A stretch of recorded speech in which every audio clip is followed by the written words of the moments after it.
Perfectly okay, sir. Okay. So these are the guiding principles that are given in the LFAR. There are some thresholds fixed for your verification, which you are supposed to mandatorily cover for the transaction audit. It is generally 10% of the total advances portfolio of the respective branch.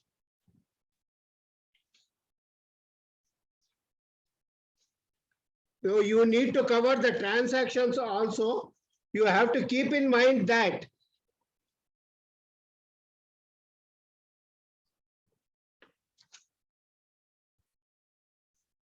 for the purpose of your coverage, it should be any outstanding, and you should cover anything in excess of 10% of the outstanding aggregate balance of fund and non-fund based advances of the branch, or 10 crores, whichever is less. So you should not take 10 crores as the limit. It is 10% of the total advances for your coverage. For the LFAR is a tool for the management as well as the statutory central auditor. Kindly don't neglect LFAR. LFAR can be used mostly as a program also. For your audit program purposes, LFAR can be used. My suggestion would be you keep the LFAR by the side and start your audit process with that. And one thing you need to remember is whenever there is a negative comment or you are qualifying in the LFAR, you need to assess the impact of that qualification and see if you need to change your main audit report, and also if you need to give a MOC. Especially our experience, we have seen that most people, because of their feeling delicate with the branch management, they try to say that the classification of advances, they try to hide it, and then they generally make a comment in the LFAR that these are the items of advances which are supposed to have been classified as an NPS, but have not been done because of the request from the branch management. In such cases, I request you, if you are mentioning something here, you need to necessarily give an MOC. And any other income item, also, if you are mentioning there is a shortage or an excess, such items also you need to give an MOC. But for issuing an MOC, be guided with the instructions of the central statutory auditor, because in many banks they have mentioned some cutoff amounts, except for in the case of advances, they generally don't, they have some cutoff like 25,000 or 1 lakh item. If it is in excess of that, only you need to give an MOC. Okay. Now we'll start with the this is the LFAR proper. First item will be the cash. You have to, in the cash, you have to see whether they have a system of effective joint custody. No branch can have single person who is the custodian of the cash. All banks mandatorily insist that there should be 2 persons at least who are in joint custody of the bank, of the cash at bank. So you need to see the instructions of the bank and also see who are the persons authorized for joint custody. Then next, cash balances at the bank. And when we, for checking this verification of cash balances at branch, whether they have been verified at periodic intervals, one thing you need to remember is they maintain a book called hand balance register, wherein daily cash balances are maintained, giving a breakup of all the denominations. And this has to be signed by the joint custodians on a day-to-day basis.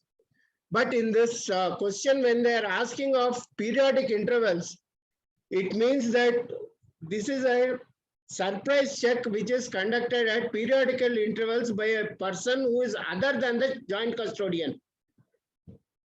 For this purposes, you need to go through this hand balance register and ensure that some third person is signing at periodic intervals. And one thing you need to remember is this periodical interval doesn't mean that it has to be at regular intervals. The periodical intervals should be irregular. You can't have a specific date on which this cash is maintained, or a specific day of a week, or a specific date of a month where such cash verification is done. It has to be irregular intervals, but periodic. Then the other one is cash balances, whether it is generally in excess of limit specified for holding. For this holding of holding limit by the respective branches, you have an advisory issued by the controller. The controller generally fixes these amounts. Maybe it will change every year, or it may be static for a few years. You need to check this up. Then one more thing I would like you to see is kindly verify the cash balance register with the general ledger balances and ensure that they are the same. The other one is the ATM balances. ATM balances, physical verification at the day end.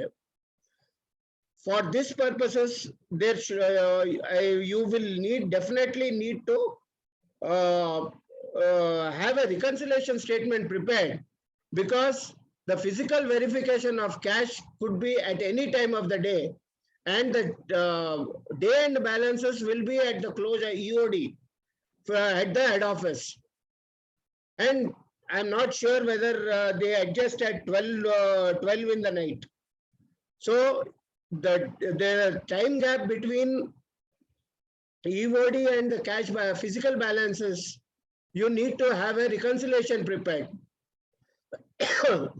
Then insurance cover, whether it is available with the branch, this generally is not taken by the respective branches. It is generally by the controller, mostly by the regional office or all the zonal office. It may differ from bank to bank, but generally, but these coverage will be generally advised by the respective controllers to each of the branches. You can insist on such a letter to see whether the cash in hand is properly insured, including cash in transit.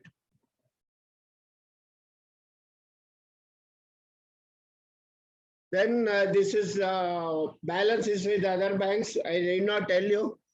It is mostly bank reconciliations. Confirmation you can get, you can insist on as of 31st March. You need to get the confirmation from all the respective branches from the respective banks where these balances are parked.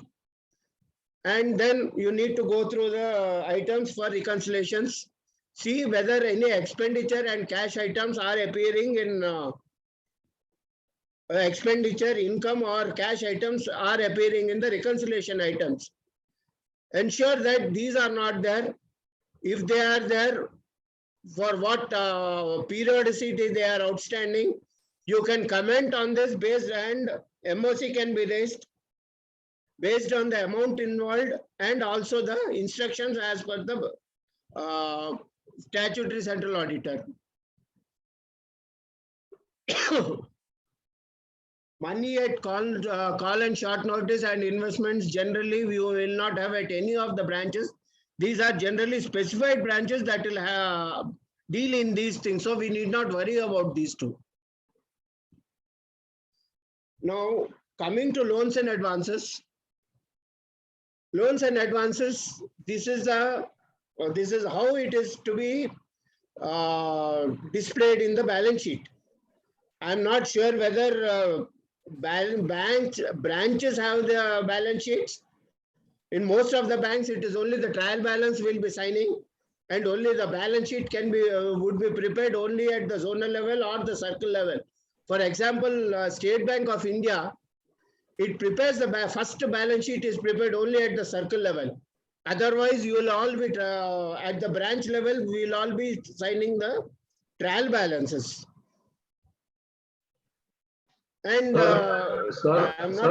Sir, good evening. Good evening.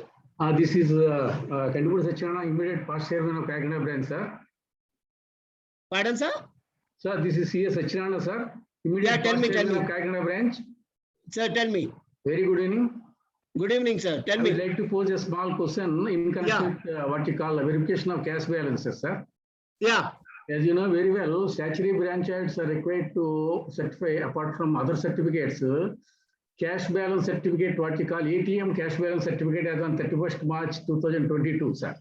Yeah, that is a specific. Go ahead with the question, sir. Sir, how could a statutory branch head to certify the ATM cash balance lying as on 31st March at a specific point of time? Sir, generally, on a day-to-day basis, they take out a printout at a specific time. Definitely they do take, yeah. Yeah, my advice would be, if it is possible, be present at that time, tie up with the respective branches to be present at that time. Otherwise, sir, usually the certificates, they are prepared with the date 31st March. Usually we will be getting appointments on or after 31st March. So we don't know which branch we will be getting. No. Then my advice would be, ask for that slip that has been generated on that day. Yeah, they will be producing, no issue, sir. Yeah. That is slip they will be producing, no issue at all. Yeah. Printout of that ATM slip. Yeah. That they will be producing. Yes. On what basis we have to certify? Based on the slip only. You say that you are not present and it has been based on the slip produced to your verification. No, I think apart from that, I think it is better to have that cash verification certificate as on the date of our visit instead of 31st March 2022. Sir, other way is you verify cash as on the date of your verification and have a reconciliation prepared by them. Sir, as far as physical cash is concerned, we do conduct cash verification as on the date of visit, and we can go back and ascertain the balance as on 31st March 2022. Exactly. Not an issue at all. But as far as ATM cash balance is concerned, it's on real-time basis. Since it is on real-time basis, we cannot do reverse working. We do not know the actual cash balance as on 31st March. You certify as on today. Some says 10th or 15th or April, I will go for bank audit. No, that will be too much of a reconciliation. Cash balance. No, that will be too much of a reconciliation. You say that it has been verified as on today and the balance is you have verified and have satisfied with the balance, and then also in your certificate state that the 31st balance could not be verified by you, and it is based on this slip. So what is the need for certification? Sir, if at all we have to certify based on that slip, what is the need of going for certification by the chartered accountant? Sir, as I see, there is no need, sir.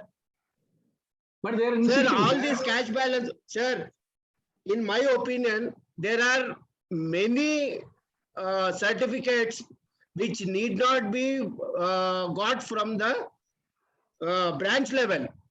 See, once this is centralized, now this, because of CBS, many things can be verified by the central auditor himself.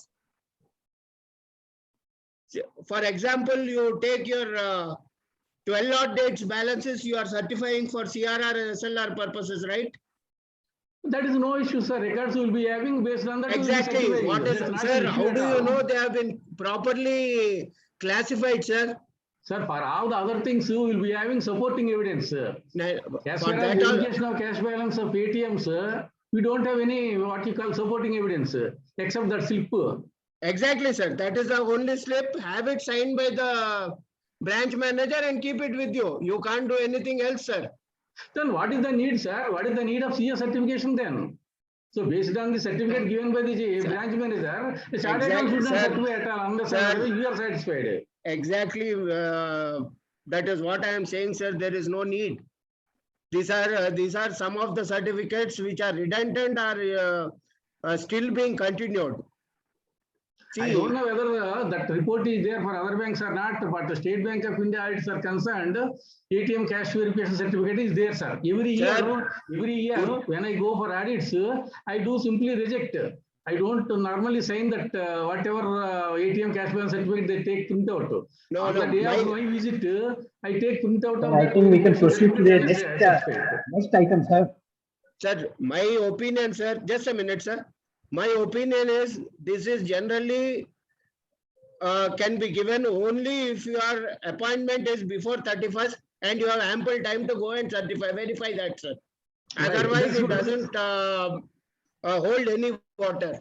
So, in nutshell, we finally conclude that we should not certify that what you call ATM certificate as on 31st. Yes, you can go. If it is 1 or 2 days, you can ask for a reconciliation, but 10 to 15 days, no. It could not have been done, sir. Being a real-time basis ATM cash, reconciliation could not have been done, definitely. Yeah. How reconciliation could have been done? No, they will have timing, sir. Is concerned, no reconciliation is possible. It is possible, sir. My experience, it is possible. Let us leave it at that, sir. Okay.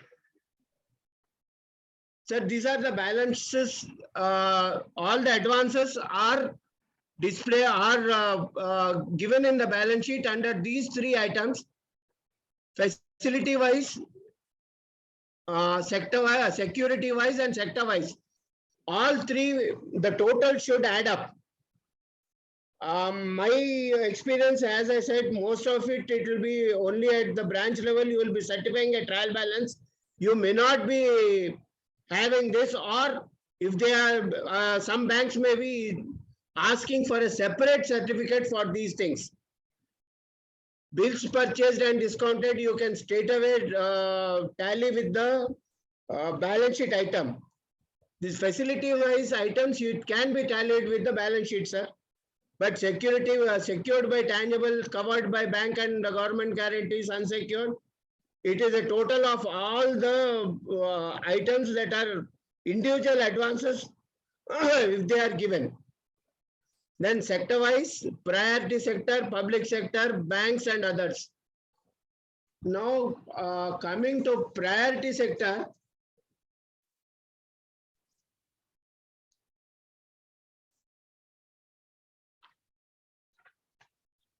just a minute.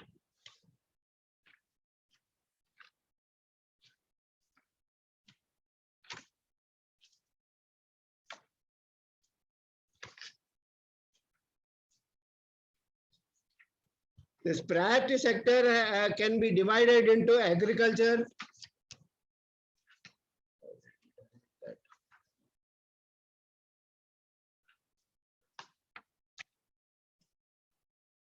these are agricultural advances, then small and medium farmers is as a part, then MSME, then Khadi village, KVIC, other finance to MSMEs. These are the, See, generally the priority sector categories as per the circular dated 4/9/20, 4th September 20, there is a master direction on priority sectors issued by RBI. Kindly note, this covers all the priority sector advances, what are the various limits, what is the priority sector, etc. As per this, the priority sector has been categorized into 8 items: agriculture, MSME, export credit, education, housing, social infra, renewable energy and others. So anything will be all these priority sector advances can be covered under these eight items only. But one thing I would caution you is the entry in the master data makes all the difference for these purposes. You need to check the master data entry at least for the current year. You check up whether the master data is correctly entered for identifying this priority sector, because generally this is a neglected area by the bankers. Till date, I have not seen any bank which has done an audit of master data entries. Any wrong coding in the master data, your priority sector advances will not be correctly captured. That you need to have a look at the master data, see that it has been correctly captured in the master data, that these are correctly classified as priority sector. For priority sector and agri, they have interest advantage, and especially for agri sector, they have all this interest subsidy, etc. So you need to go through at least for the current year the master data that has been entered into the that has been entered in the system, and see if these are correctly captured, because master data, the entry has to be at the branch level. It cannot be centralized. If they say this is centralized, they are just lying through their nose. Then for MSME, the definition of MSME is given as per circular dated July 2nd, 2020. This is an RBI circular I am referring to. The classification of MSME is micro, small and medium enterprise. So all micro enterprises are where the investment in plant and machinery or equipment does not exceed 1 crore and turnover does not exceed 5 crore of rupees. For small enterprise, investment is 10 crore and the turnover does not exceed 50 crore. Medium enterprise, it is does not the investment does not exceed 50 crores and turnover does not exceed 250 crores. This is reference to the previous year, and also this has a reference to the investment in plant and machinery has to be with reference to its WDV, return down value, and not the gross value. This is a change from earlier up to June 20. They had this the MSME definition was totally different, which was based on the gross value or of the machinery. This has now been changed with effect from 1st July 2020, and then the investment value is based on the return down value and not on the gross value. So every year this will undergo a change, and this entry has to be made at the branch level itself. But for the reference, you can go through the Udan or Udayam.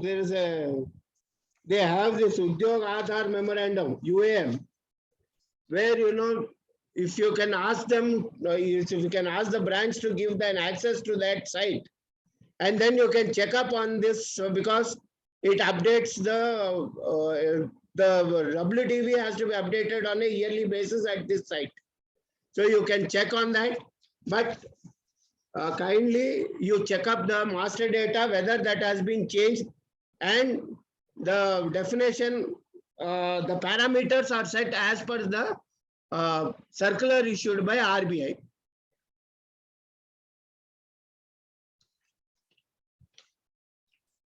Now coming to the advances part, basically you are supposed to verify all advances, all large advances. Large advances are defined here. That in respect of outstanding amount is in excess of 10% aggregate, which is an aggregate of fund-based and non-fund based. So the 10% coverage includes both fund and non-fund. So if the person, if the borrower has got any non-fund based limits like guarantees and LCs, so those balances also need to be taken for the purposes of calculation of this 10%.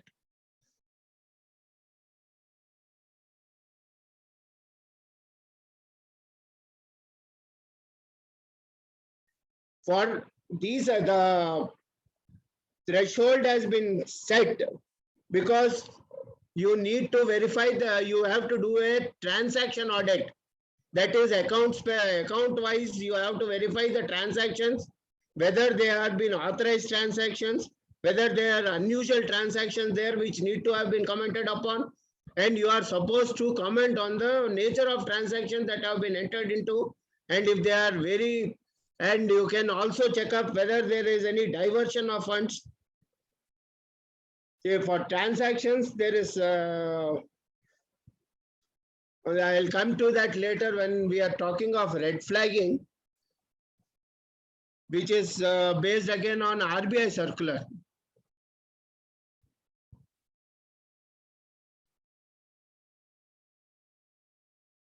See, the first item in advances, you need to mention these items. That is, you have to mention the list of accounts that have been examined by you, the creditor, all these details you need to fill in. And you also have to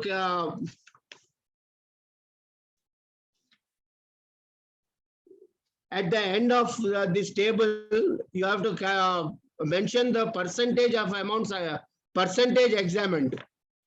So you kindly keep a copy of the LFAR by your side. Ask for a list of all the accounts outstanding, including the fund and non-fund based amounts outstanding. Then pick up those amounts which are in excess of 10% of the advances, and then you start your audit with this.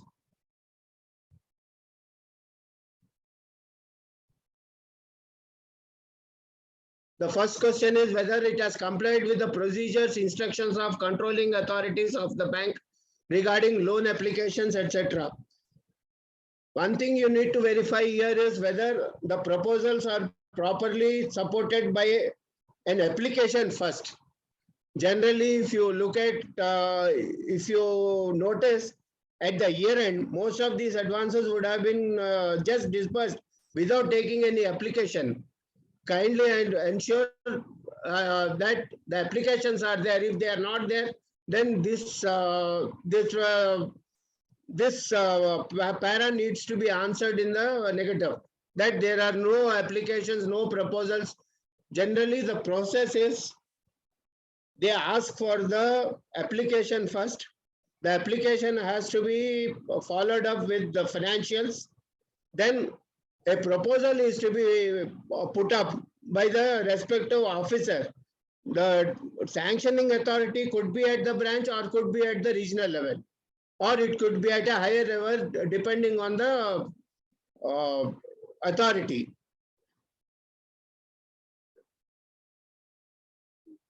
So you need to verify all this proposal.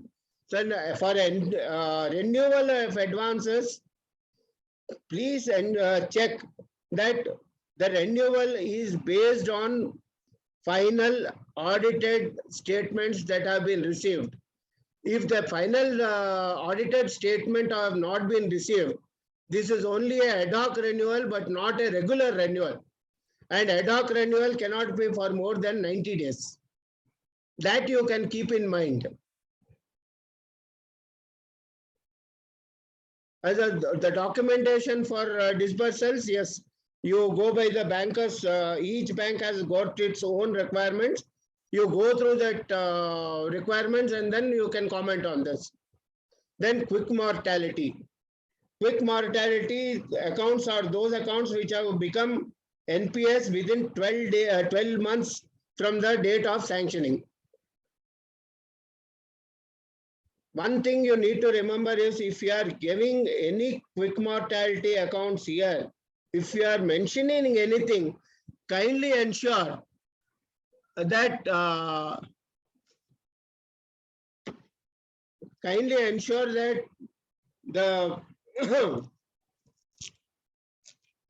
the account has been classified as an NPA, or you are giving it as a MOC. Please ensure this is done. Once the account is mentioned here, quick mortality, it means it is an NPA. That means you need to look into the account and see if it has been classified as NPA or not. If it has not been classified and you are mentioning here, you need to give an MOC. Just 1 minute, sir. I am my battery is down. Just plug it in and come back to you. Okay, sir. Okay.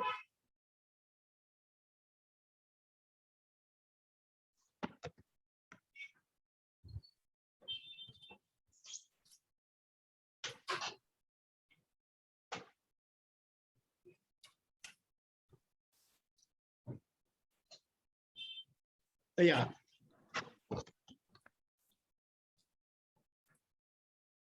Okay, sir. Start, sir.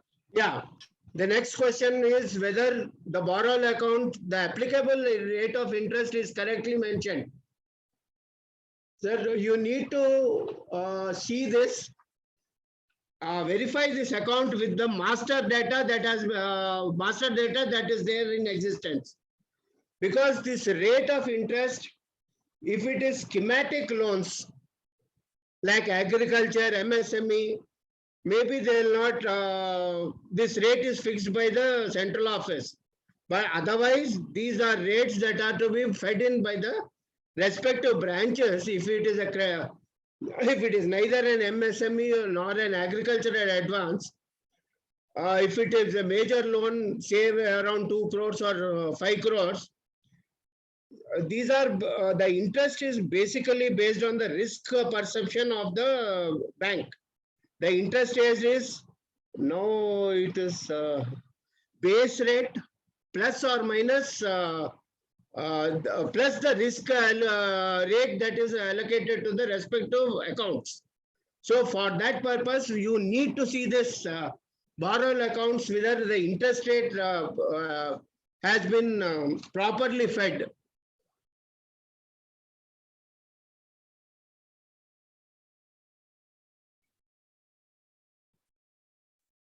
The one thing is this has to be the basic, the first answer you will get from the branch management is that, sir, we don't know anything about the interest rate. This is fed by the head office. No, sir. Head office will not, maybe to the extent they are schematic loans, you will get that interest fed by the head office. Otherwise, the interest rate has to be fed by the respective branch. Kindly check up the master data, ask for, or you can ask for an interest rate report if they can generate one. Generally, they will say we don't know. But I think then you may have to insist on looking at the master data that has been created for the respective accounts. One important fact I would like to tell you here is there are items which you need to be very consistent in reporting, like this interest rate. See, once you say the interest rate is not correctly fed, there are other items where it is talking of interest rate review, correct credit rating, whether excess of but short of credit interest had been calculated. All these are linked at other parts in the respective in this other parts of the same LFAR. So once you are qualifying or not qualifying, kindly see that these are interlinked and that there is a consistency in your answers.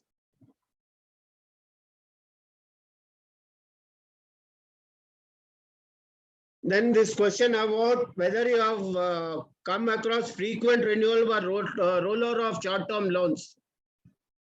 This is called evergreening. Rollover of a loan or frequent overdrawings, frequent renewals. As I told you, the renewal can be up to a maximum of 90 days on a short-term basis. Where if the renewal is not based on the financials that has been audited financials that have been submitted, any unaudited financials also, the renewal will be only ad hoc renewal, and where this cannot exceed 90 days. It is only ad hoc renewal, and 30 days after the expiry of that, it will be 90 days from the expiry of that renewal. Such renewals you may have to classify it as NPA. One thing you need to remember is, if you are qualifying here and say that there are frequent rollovers or frequent ad hoc renewals, you need to remember that in other parts where identification of NPA, etc. are mentioned, you need to say that this is not as per the IRAC norms. And then you also need to remember to give an MOC for these items. So the consistency in reporting is very important. Credit rating generally at the bank, this will make credit rating may come at least MSME branch or anything above that.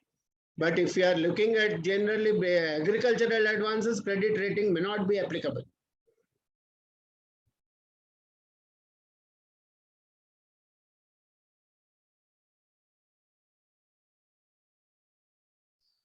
Sir, how many times ad hoc renewals are permitted, sir? Sir? How many times ad hoc renewals are permitted, sir? Ad hoc limited, not more than once, sir. How many times, sir? Not more than once. Once, only once. Only once.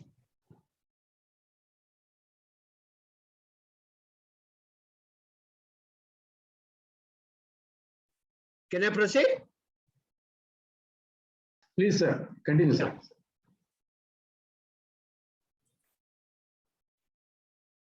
Then for this purpose, for the verification of delegated authority, you need to ask for a delegation of authority chart. Then verify whether the delegations are as per the branch authorities. Now the delegation, if it is in excess of the branch authority, they'll have to get a, generally these are reported to the next higher authorities. Sometimes they have a practice of ratifying such sanctions also. So you need to see that whether they are sanctioned properly, and whether for the second one, whether advances have been disbursed without complying with the terms. You need to see the sanction letter. Sometimes, in my experience, what I have seen is the basics. There are two steps in sanctioning if it is from an higher authority. The higher authority will give a sanction letter to the branch with some conditions. These are again supposed to be copy pasted by the branch when intimating to the borrower. Sometimes there may be a difference between these two. So for our purposes, the main sanction, that is whoever is the sanctioning authority, whatever are the terms that are set forth by them, these have to be actually given, conveyed to the respective borrowers. So ensure that they are the same. For buyback of shares and securities, these are not allowed. That is why this question has come here. If if any of the branches have allowed loans for this purpose of buyback, then you may need to qualify in your main report that this is not within the powers of the branch or the bank itself.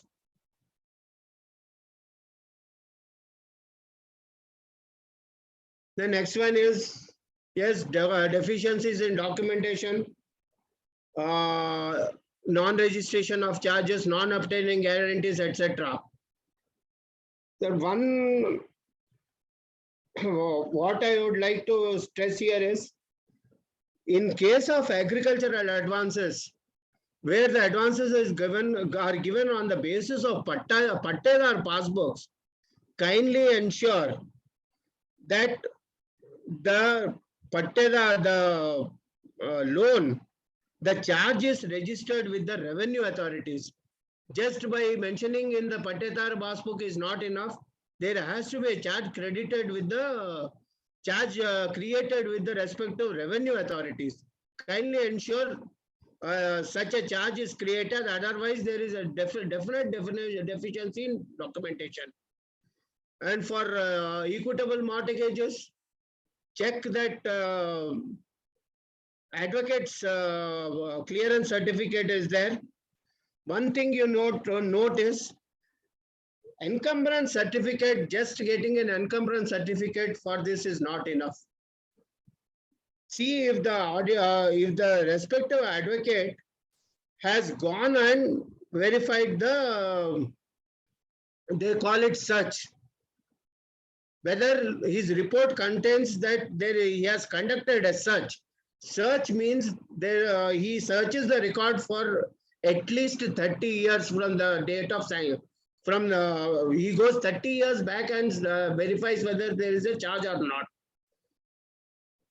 That is also very important. Just because they have given an encumbrance certificate, it is just not enough for creating that charge. And that will be a deficiency in documentation if no search has been created at by the advocate. Then advances against lien of deposit. Ensure that this lien is marked both on the instrument as well as in the system. Nowadays, all banks are marking the lien in the system, but kindly also ensure that this instrument is available with the branch, respective branches. And when the instrument is there, this has to be duly discharged by the holder. And if it is a joint holder, both of them have to sign that. That is only a proper discharge, otherwise lien cannot be created.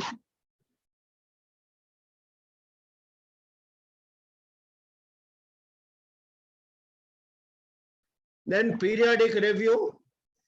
Generally, in the case of cash credits, it is the cash credit limit is valid only up to a period of 12 months, not beyond that.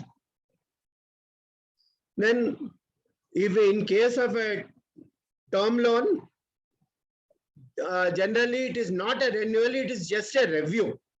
It is not a renewal of the limit, it is only a review. They just review whether the account is performing or it is being properly serviced, etc. There is no renewal of term loans.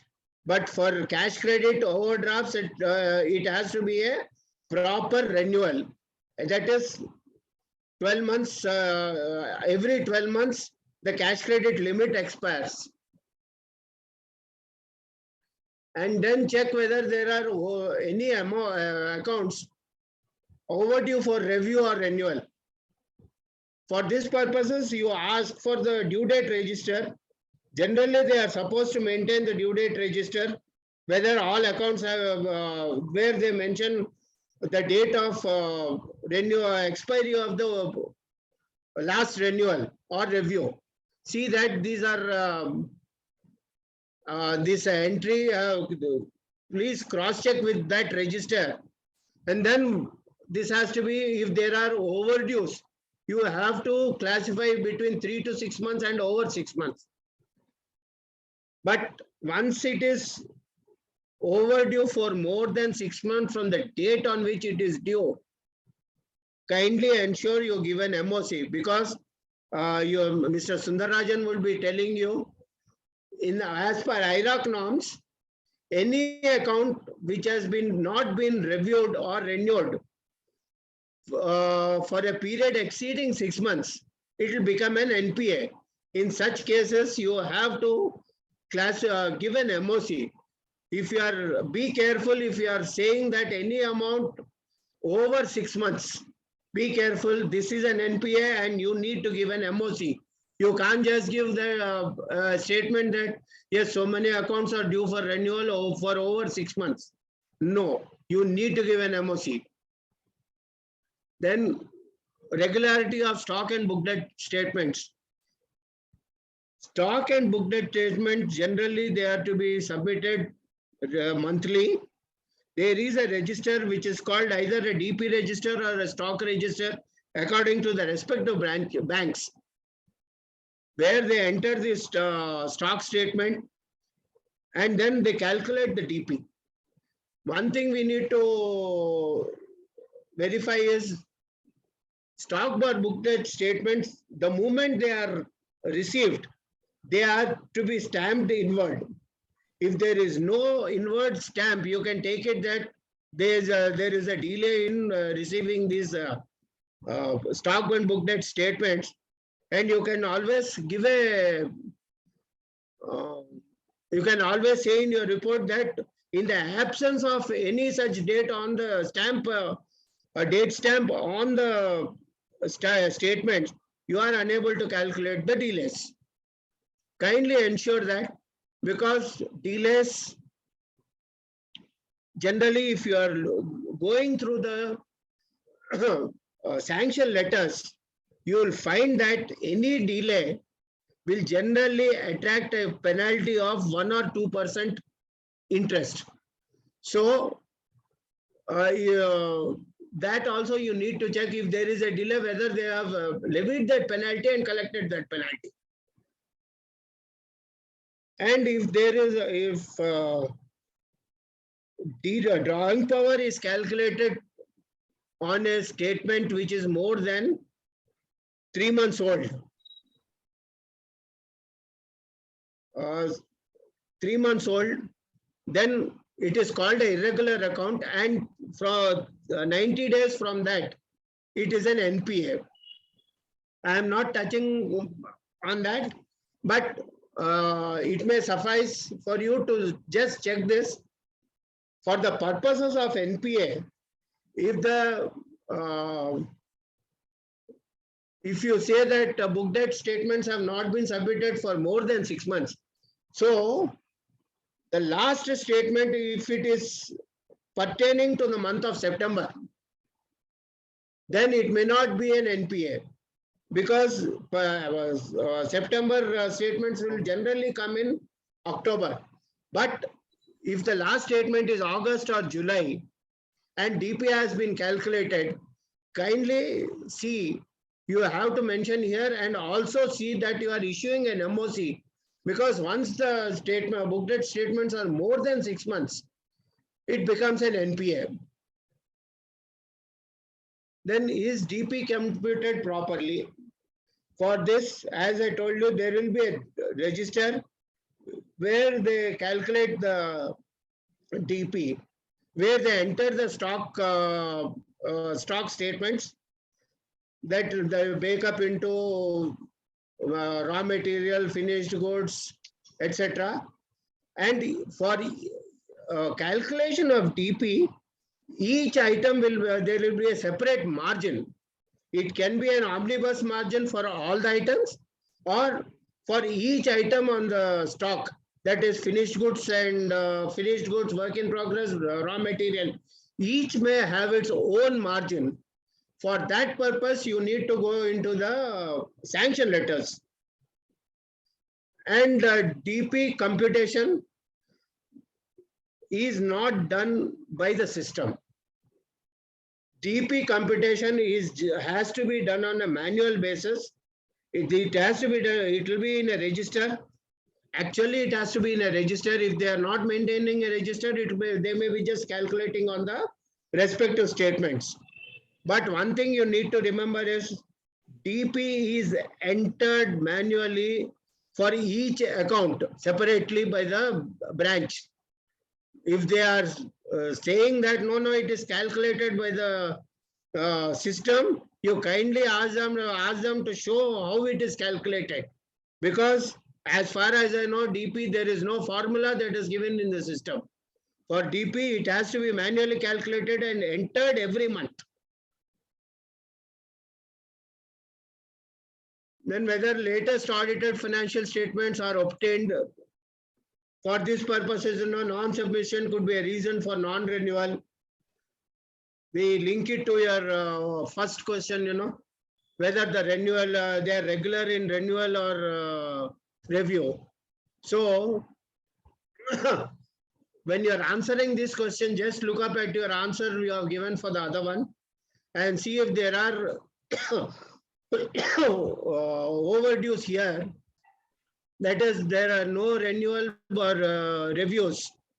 The reason could be for non-receipt of audited statements. As I told you, for non-receipt of audited statements, there will be only ad hoc review or renewal, but not a regular review or renewal. The financial statements could be, they need to receive all the financial statements, not only 3 CA, CB or 3 CD only. Next, if you are going to the next question, corporate entities beyond certain limit. I am not sure, but as per RBI, this the limit has been set at 25 lakhs long ago. I am not very clear whether all the banks have adopted that limit. In some banks, I have seen that it is still 10 lakhs for non-corporate entities to submit their financials regularly. So kindly ensure whatever is the system there, they are getting those financial statements at the annually financial statements are submitted, and those are audited financial statements. For audited financial statements, there is a very old, I think this was issued in the 80s by RBI, that there is a specific report format that is prescribed. It is not limited to 3 CA or CB. Generally, it is on the lines of your audit report in the form given under SA 700. Kindly go through that. Generally, it should be in that form. Just giving 3 CA CB is not enough for the submission of a audited financial statements.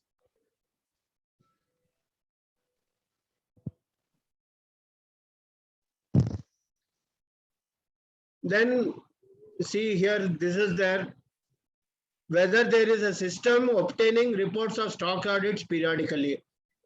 For periodic, for stock audit reports, for stock audits, whether there is a stock audit that need to be conducted or not, you kindly have to go through the respective sanction letters. They specify whether there is a stock audit or not. For these purposes, you can just ask them or ask a certificate from the respective advances officers to certify what are all the accounts where stock audits need to be obtained.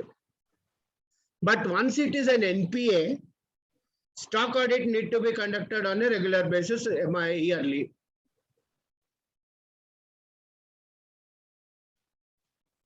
And the adverse features will include valuation, shortage, etc. For this will affect the calculation of DP post the audit, what we need to see is when the stock audit report is given, whether the auditor has reported any shortage or whether he has reported any different valuation variances and whether there is a difference. And one thing you need to remember here is if the shortage reported is more than 50% of the 50% of the previous stock statement of the stock statement that has been submitted, kindly see whether it will attract the IRAC norms, because the IRAC norms where there is more than 50% of the short variance, you may have to classify it as NPA. Just remember the shortage, and once there is any variance reported or a shortage reported for subsequent statements, see if the borrower is submitting these adjusted statements or if he is sticking to the original one, in which case what is the action that has been taken by the branch, because they need to adjust for these variances, otherwise there is no point in having the audit done.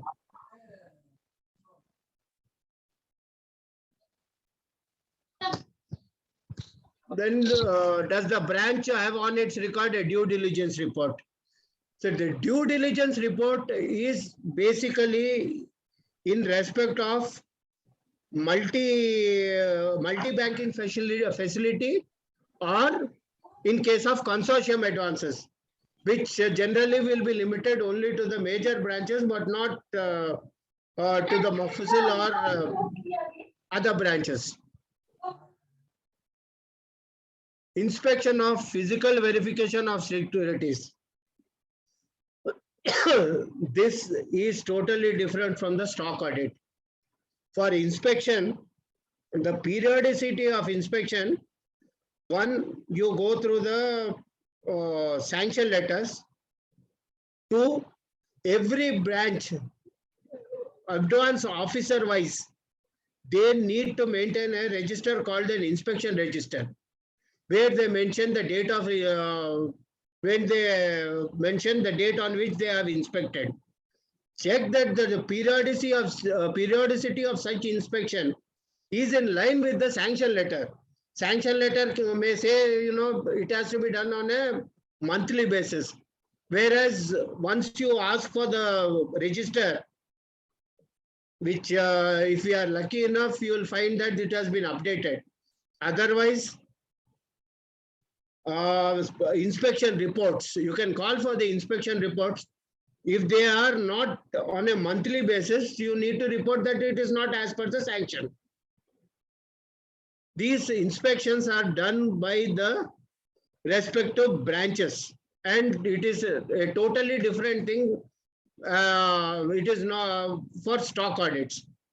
This is not as similar to the stock audit. It is an inspection with a branch officer who has to go on a regular visit there, and he has to fill up his inspection report, and which has to be filed in the files, and also a copy has to be submitted to the higher authorities. For this purpose, you need to see whether there is a register maintained. If there is no register maintained, you can always say that whether there is no register maintained and we are unable to comment on the regularity of the inspection.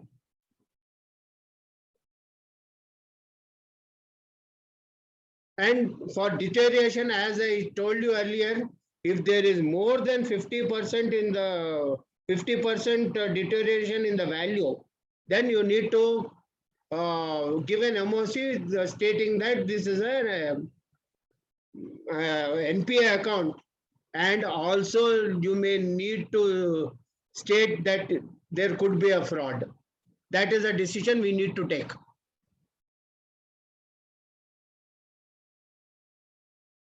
Then whether you have come across any deficiencies, including in value of securities inspection, yes.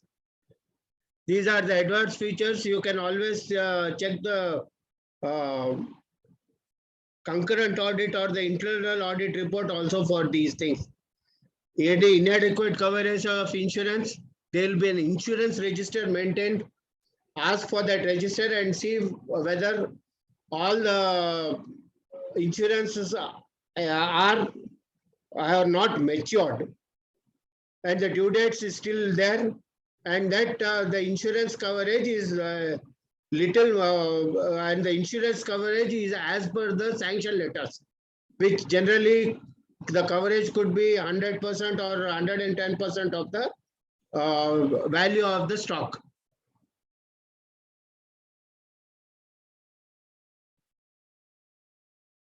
Then review, monitoring and supervision. Sir, it's 6:30. Should I stop or should I continue, sir? Sir, how many slides left over? Oh, many slides are there, sir. Can you compromise to at least for another 5 minutes?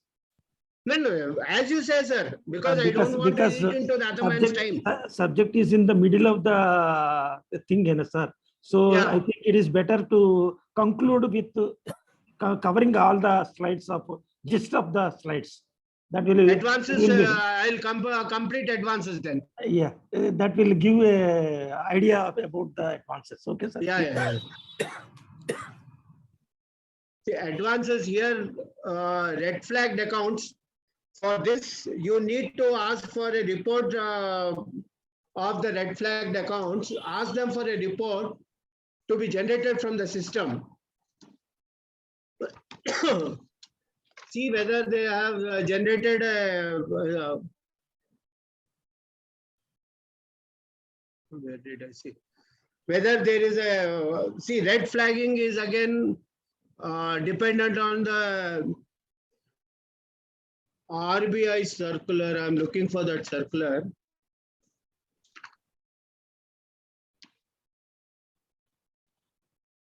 RBI circular on EWS, and there is a guidance note on EWS issued by the Institute of Chartered Accountants. Hello. So kindly go through that. Radhakrishna andi. Sir, Chapani.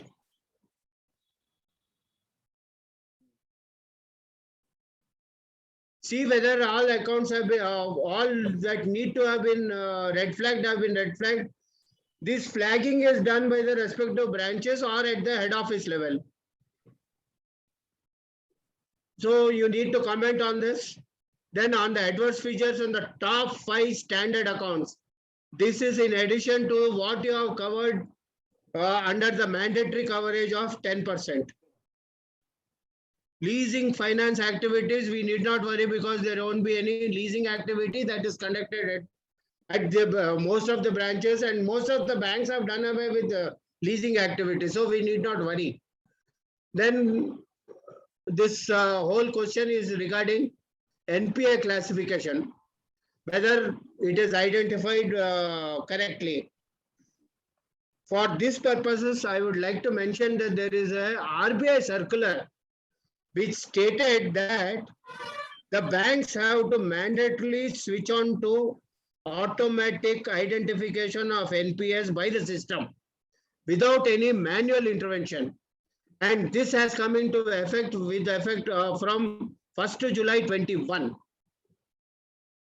For these purposes, kindly do your check manually, because we do not know what are the manual interventions that have been inbuilt into the system, which can by which they can manipulate. They may say it is no sir, it is all automatic now. Automatic, the NPS identification is on a day-to-day basis, but still we need to check what are the parameters that have been set and what are the manual interventions. As a branch auditor, we will not be able to know where the manual interventions are allowed unless this is being pointed out by our central statutory auditor. For manual interventions and all, if you find out, then if the classification is not proper and the identification is not proper, you may have to consider internal financial controls regarding these also. Whether it will affect that IFC report, because now the statutory auditors are, they may ask all the branches to give a report on IFC, or they may select a few branches and ask them to give the IFC report. So you need to check whether, when you are commenting on this, whether there needs to be an amendment to that. Then SMA classification, etc. Yes, it has to be done. SMA classification is again based on the system. So SMA 0, 1, 2, 1 and 3. Once it is beyond 3, it is 60 to 90 days. It is an NPA. This classification is also based on the due date. Whether it is outstanding for a period beyond a due date. This also has to be done by the system. This is a question, is a tricky question, whether you are, if you are not agreeing with this, whether an MOC has been given. So there are 3 or 4 places where you need to be consistent in your answers. So kindly look out for those items. Then list accounts which have been upgraded or downgraded beyond 10 crores. RBI income recognition norms, whether this is again linked to your first question, that is identification of advances.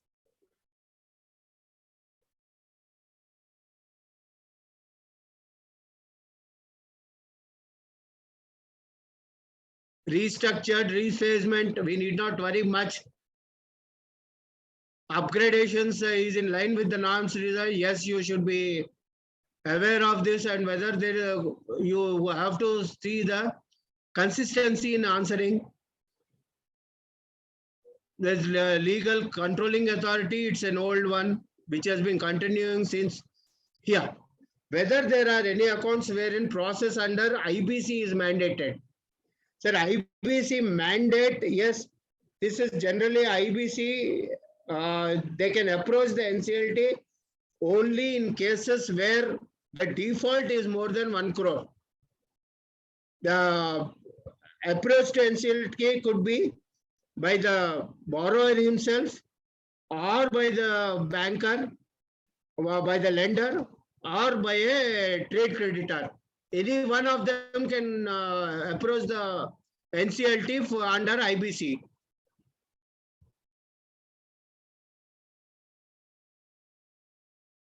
And ECGC is where it is exports. Valuation report of approved valuers charged to the once in 3 years. This is in case of NPA, you need to ensure that every 3 years there is an valuation report. Otherwise, this will affect the provisioning. Generally, as a statutory central auditor, we would say once it is more than 3 years, ignore the valuation and take the value as 0.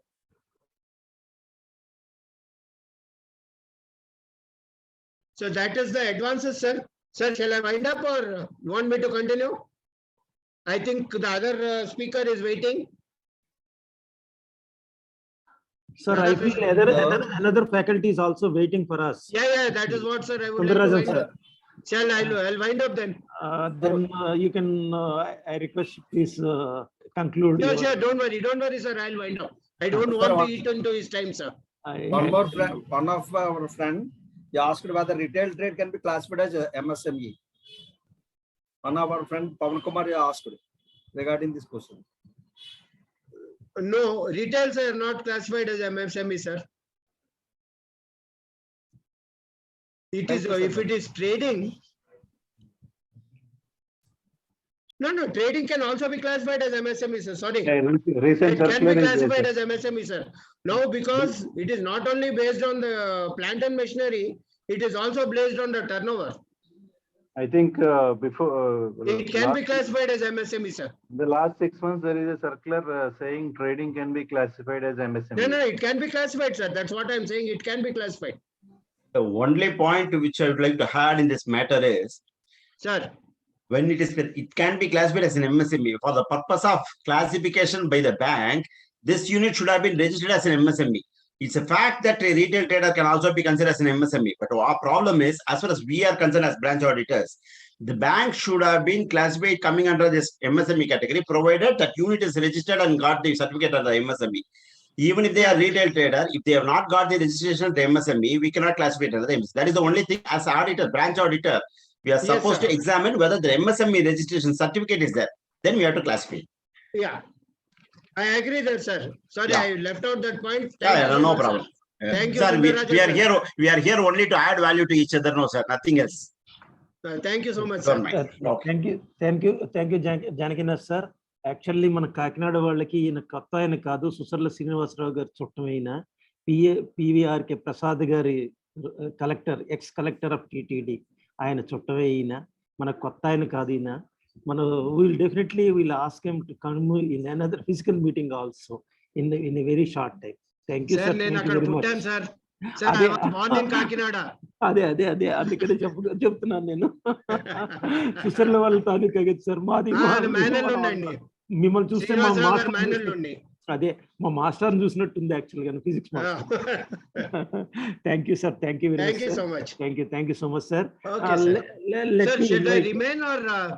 You can, sir. You can wait, sir. Some time to stay for us. Answers at the end of the session, I'll join you, sir. Sure, sir. Sure. Okay. Thank you, sir. Thank you so much. Thank you so much, sir. Thank you so much, sir. There is no Radhakrishna. Can you continue introducing our second faculty? It is whose person? Sundarrajan, sir. Good evening again, sir. Sundarrajan, sir. Yeah, good evening.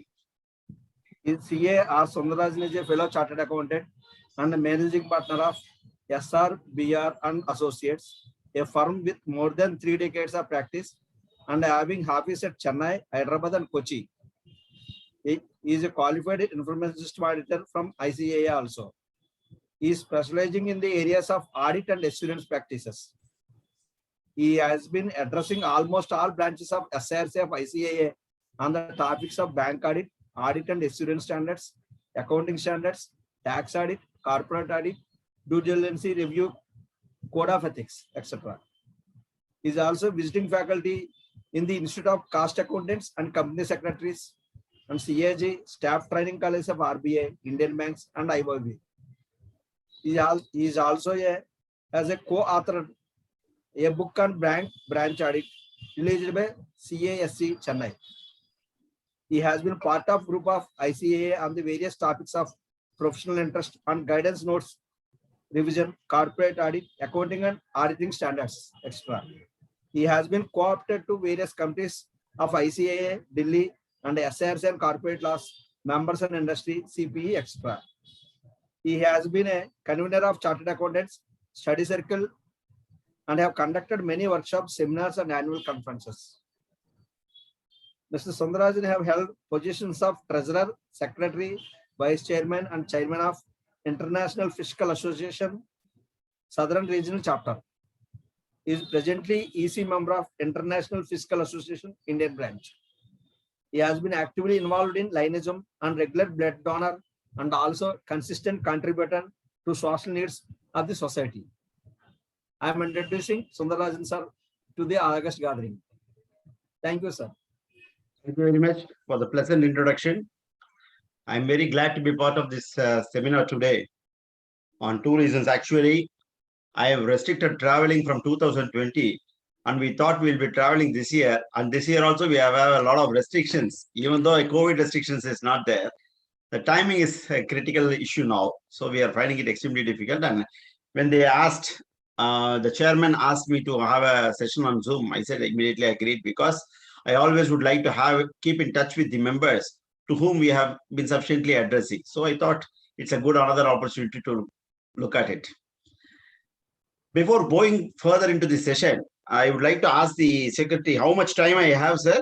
Sir, up to 80 you can take, sir. And you can take 10 minutes more also.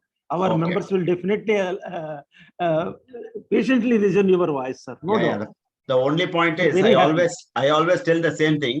Whenever a speaker comes and asks how long I would like to speak, The organizers, they say, you can speak as many times as you want, Yeah, but the sir. people will go away at 7:30.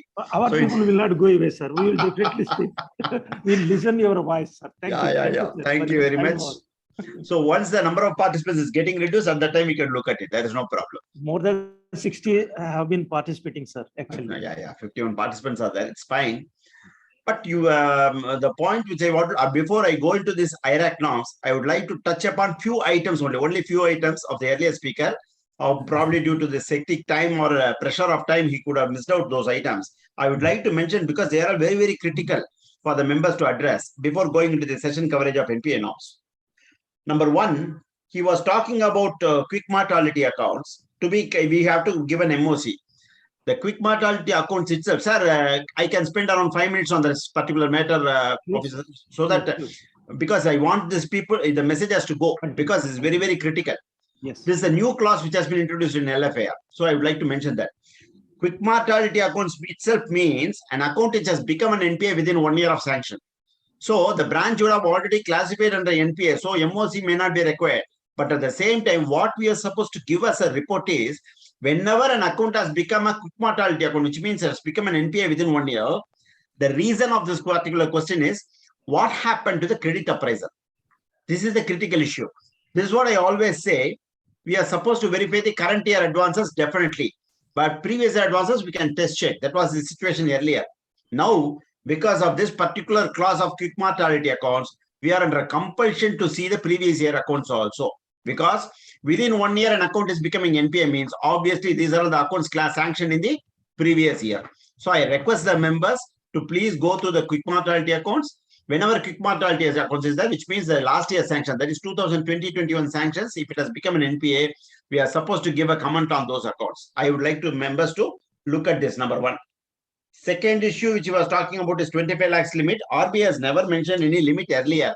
Now they have mentioned because various banks were having, one was having 10 lakhs, one was having 25 lakhs like that. So bank made it as a CA. RBI has made it as a CA, clear satisfaction. More than 25 lakhs of working capital, you have to have the audited statements. Here I had a lot of questions from various members. Sir, what does it mean by audit report? Exactly the speaker, right? He put that as per SA 700, if audit report is there, that is fine. He correctly put it. There is no problem. But immediately people were asking, why I am telling this is, obviously, what the members ask only, whenever I do a lecture, it is not that I am exposing my proposal. I am exposing my proposition. But the point is I learned a lot from the people. That is why we keep on addressing the members. One of the members was specifically asking, sir, what will happen in case of a working capital loan, which has been sanctioned for a person who has been doing the filing under 44AD, which means 2 crores of turnover is there. He would have gone under 44AD. What do you do in respect of those cases? Again, I insist that as far as these accounts is concerned, audit is not required for the income tax purposes. 44AD and 44AB is only for income tax purposes. For the banking purposes, books of accounts has to be maintained and audit has to be done according to the books of accounts. So the auditor has to say that I verify the books of accounts, and as per the books of accounts, it is showing a true and fair view. If this report is not there, we don't have to bother much. Only thing is we have to report. Beyond 25 lakhs of working capital, we have to report. That's all, nothing else. One more item, red flagged accounts. He was making it very clear that the branches will be marking the red flagged accounts. True, the branch is supposed to mark the red flagged accounts, but I request all the members to go through the circular of Reserve Bank of India on the frauds, which they have given in 2020-21 itself, in which they have categorically said, what is a red flagged account? Red flagged account, they have given 32 criterion on which an account can be considered as a red flag. I request, I force all the members to go through that particular circular. Very, very important, because in the account can be red flag on account of 32 issues. I will tell you one small issue which can itself a trigger. Non-submission of stock statement on a regular basis itself is a problem. Non-filing of income. In fact, a search conducted on the client itself is an item. GST not regularly paid, statutory dues not paid in a respect account, that itself is an account eligible for red flagging account. So the point, there are 32 clauses in that particular circular which says these are accounts to be red flagged. So please go through that. that particular circular of RBI on frauds, which mentions about red flag accounts, please note that and give verify that report, because on that basis, probably the branch may not have considered the red flag account. The question is whether the red flagging, wherever it is directed, has it been done or not. So we don't have to close our eyes to say only where the branch has marked the red flag. That is not the issue. They are asking wherever red flagging has to be done, whether they have flagged it or not. That is what the question. So you have to examine what all the accounts has to be done. One item, probably because of timing, probably would have missed out. Standard assets. Normally, we don't comment on standard assets. This year, LFAR had one important clause where top 5 standard accounts, we are supposed to give a comment. Top 5 standard accounts. Normally, what happens is we see only the NPA accounts and accounts where there are issues. But what they are asking is, in respect of top 5 standard accounts, if there are any observations to be mentioned, please report. Which means the RBI is expecting us to verify the standard accounts also and examine and report. Not only reporting nothing is there, you have to say specifically commit you that you have verified these 5 accounts, 5 top standard accounts, which has to be verified, and give the inadequacy report. One more important item which I was telling is manual intervention. Very, very, very, very, very important, my dear friends. After the United Bank of India scam, where that they have not marked the NPS properly, which has come some 5-6 years back, wherein the new branch chairman came and said that the entire classification is wrong. At that time, RBI made it very clear.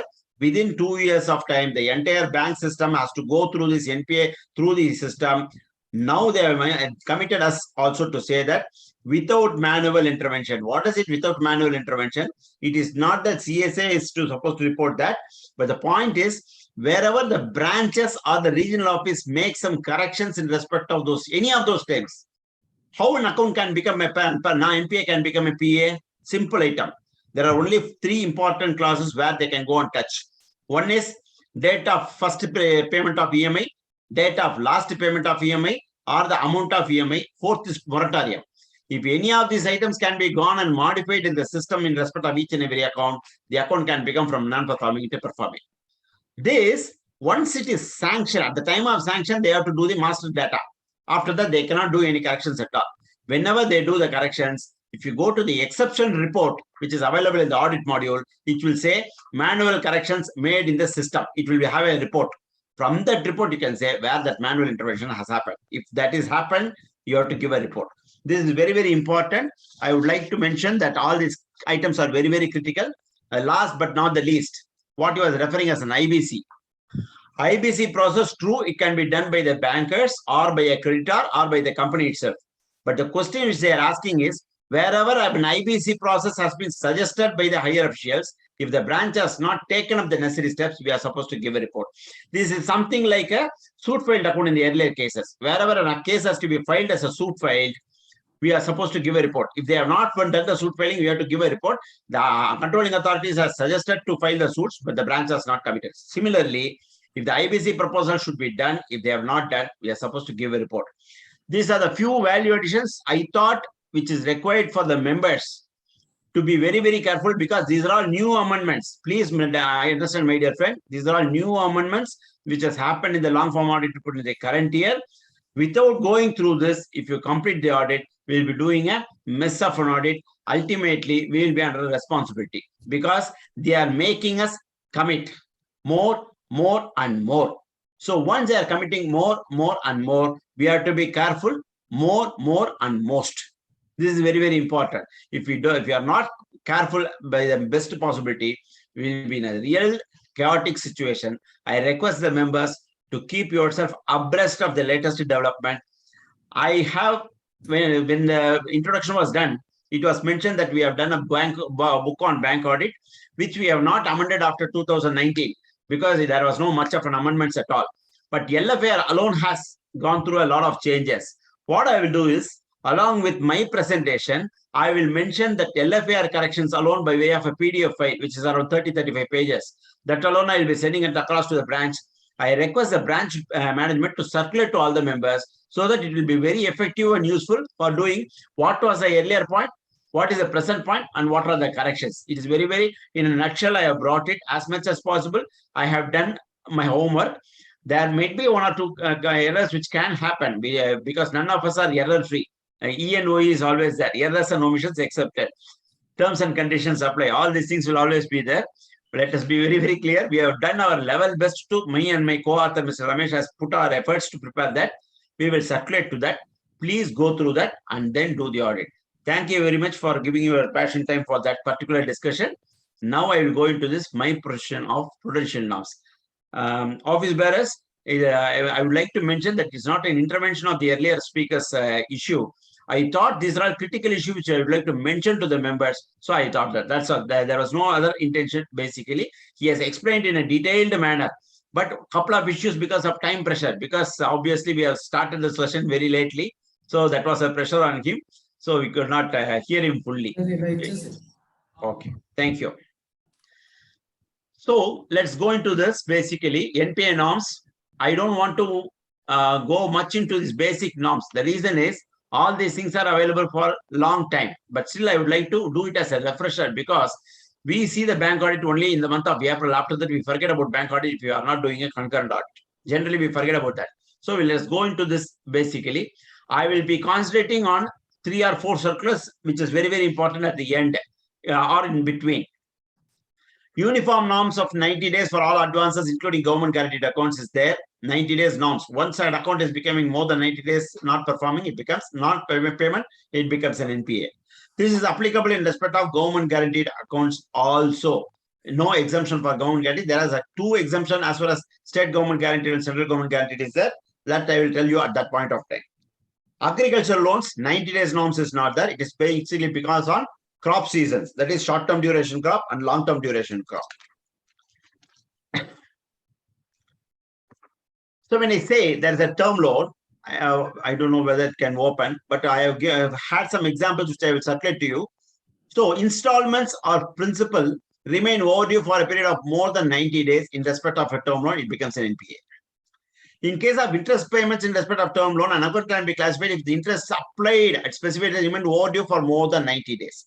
Say principal or interest, whichever is outstanding for more than 90 days. Effectively, what is debited before 31st of December 2021?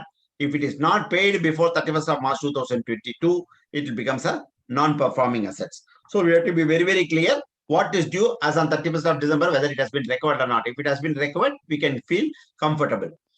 What will happen in respect of EMI-based accounts? As far as EMI-based accounts is concerned, we don't have to divide between principal and interest. If the EMIs up to December has been recovered, we can forget about this. We can leave it and go to the next account. This is very, very critical as far as term loans are concerned. After this, if there is an arrears of interest and principal are paid by the borrower in respect of loan account, the account should no longer be transferred as non-performing, but may be classified as standard. It is an RBI master circular which is given. But only point is, only very, very important point which I would like to mention is, the entire arrears and interest of principal has to be paid. What is that example? For example, an account has become NPA in the month of September 2021 because they have not paid from July to September. So after that, they have been paying month on month. So as on 31st of December also, it will become an NPA only because 3 installments are not paid. In the month of January, they will say, come and say all the payments up to that particular date, fully they have paid. So as on 31st of January 2022, there are no arrears or interest or principal. Then it can become a standard assets.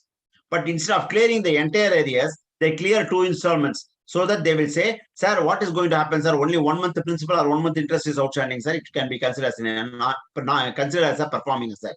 No.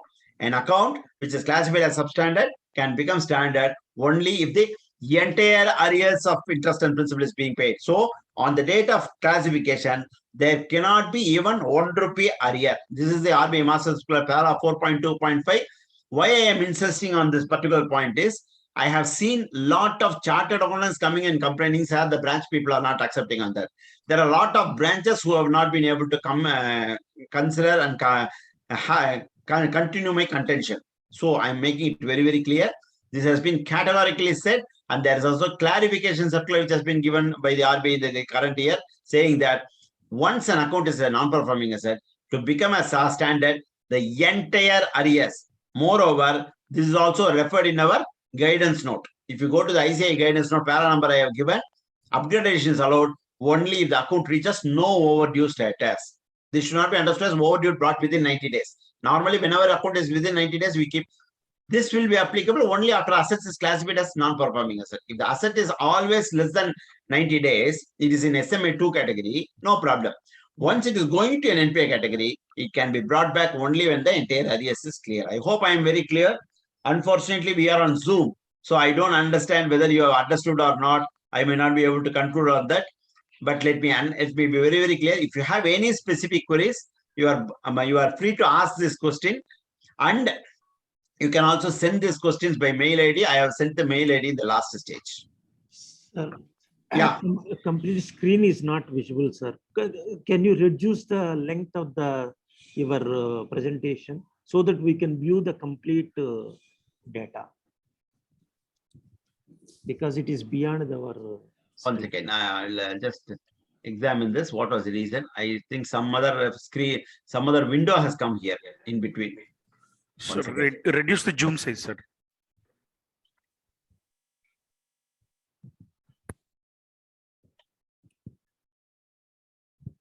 I will stop the share and.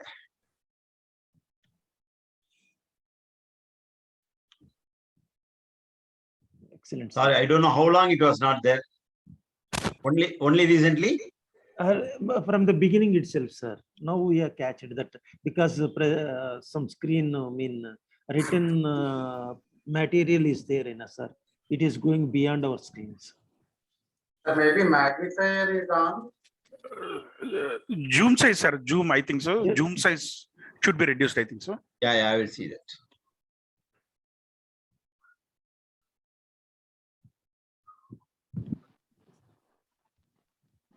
Yeah, that's fine. Basically, there is a screen which is coming here in between. I will see that. Yeah, slides are not visible to all fully. Somebody has also asked a question. I will go through that. Now I will try this.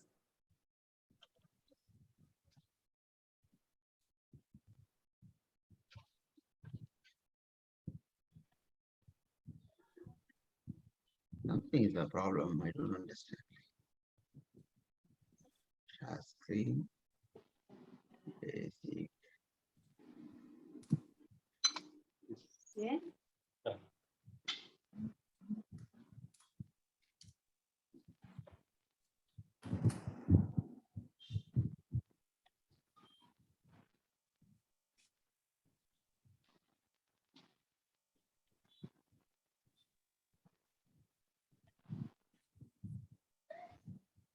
Still it is like that? Yes, sir. Once Sir, again. else you can share PPT with anyone. They can try to change the slides. Once again. To whom I would like to share? Or I can give the once again. I will also ask my IT fellow here. Call Padmaja, no, for a moment. Padmaja or Vijay? Who is available? Vijay or Padmaja? Padmaja also. I am going for sharing screen. Computer. Can share here. So.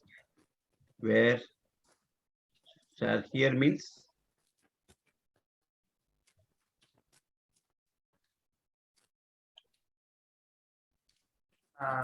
There is a symbol. Yeah. In chat box, there is a Yeah. symbol. See, sir. when I am sharing the screen. Besides smiley. You Where can share? select there, click on your computer. Yeah, sir, I am coming. You can select the PPT. It is on the desktop. It is available on the desktop. But what has happened is there is a square which is coming. If you put a portion of screen, then it comes as that. This is coming. I have to. I don't know why it is there. Okay, it's a portion. Not the portion. We'll share the entire. See, basically, screen. Share. Now you can share.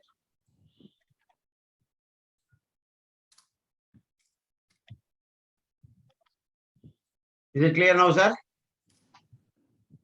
Yes, sir. Yes, sir. I'm sorry. I'm Excellent, sorry for the excellent. inconvenience. Excellent, sir. See, all said and done, technology is advanced. We are not that advanced. That is the problem.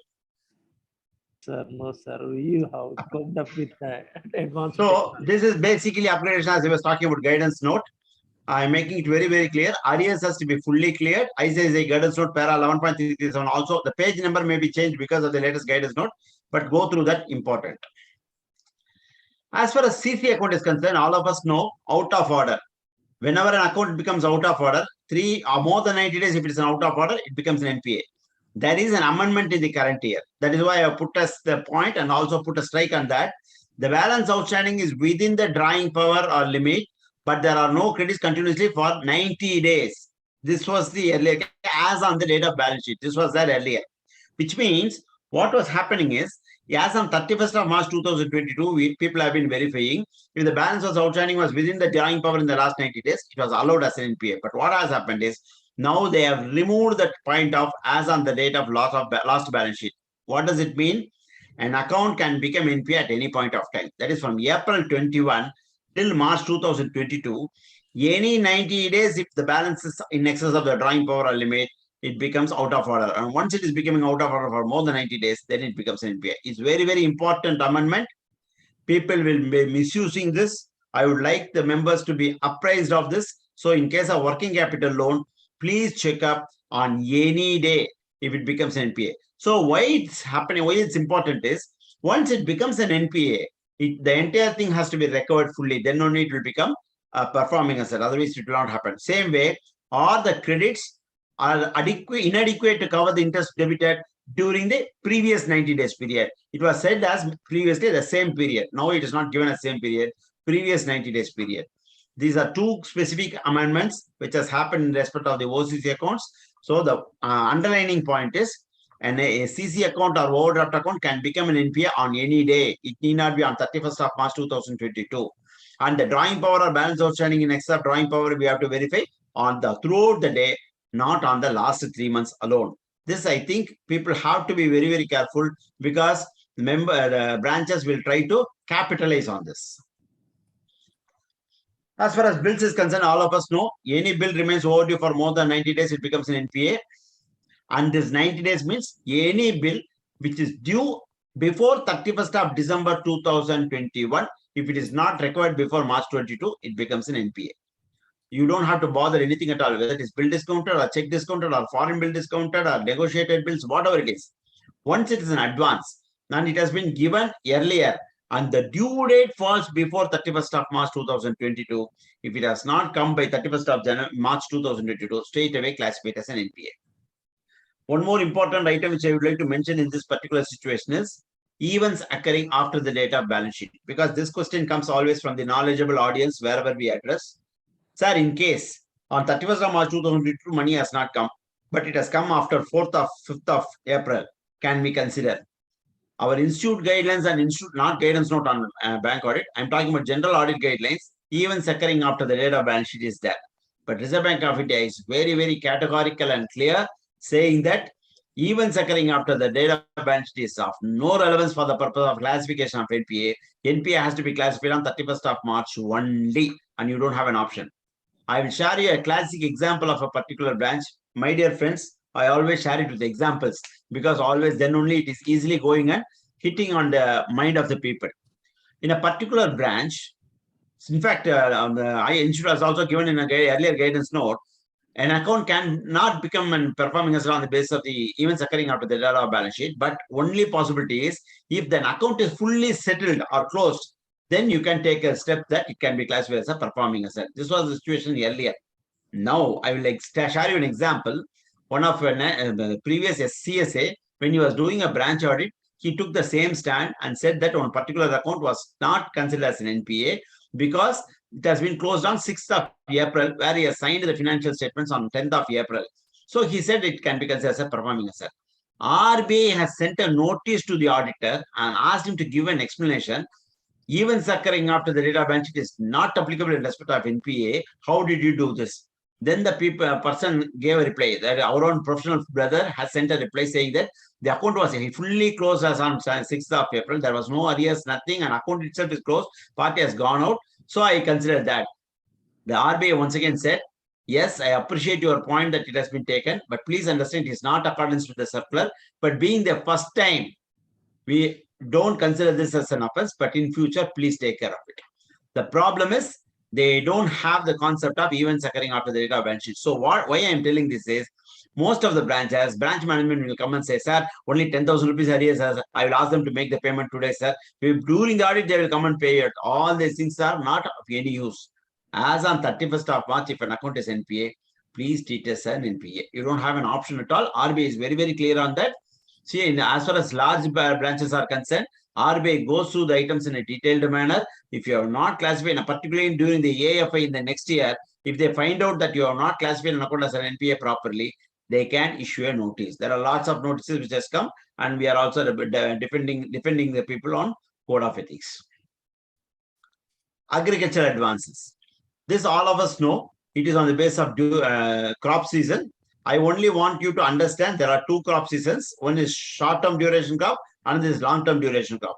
Normally, what we understand is short-term duration crops is 6 months, long-term duration crop is anywhere between 15 to 18 months, like sugarcane, etc. But who has to determine whether it is a short-term or long-term duration crop?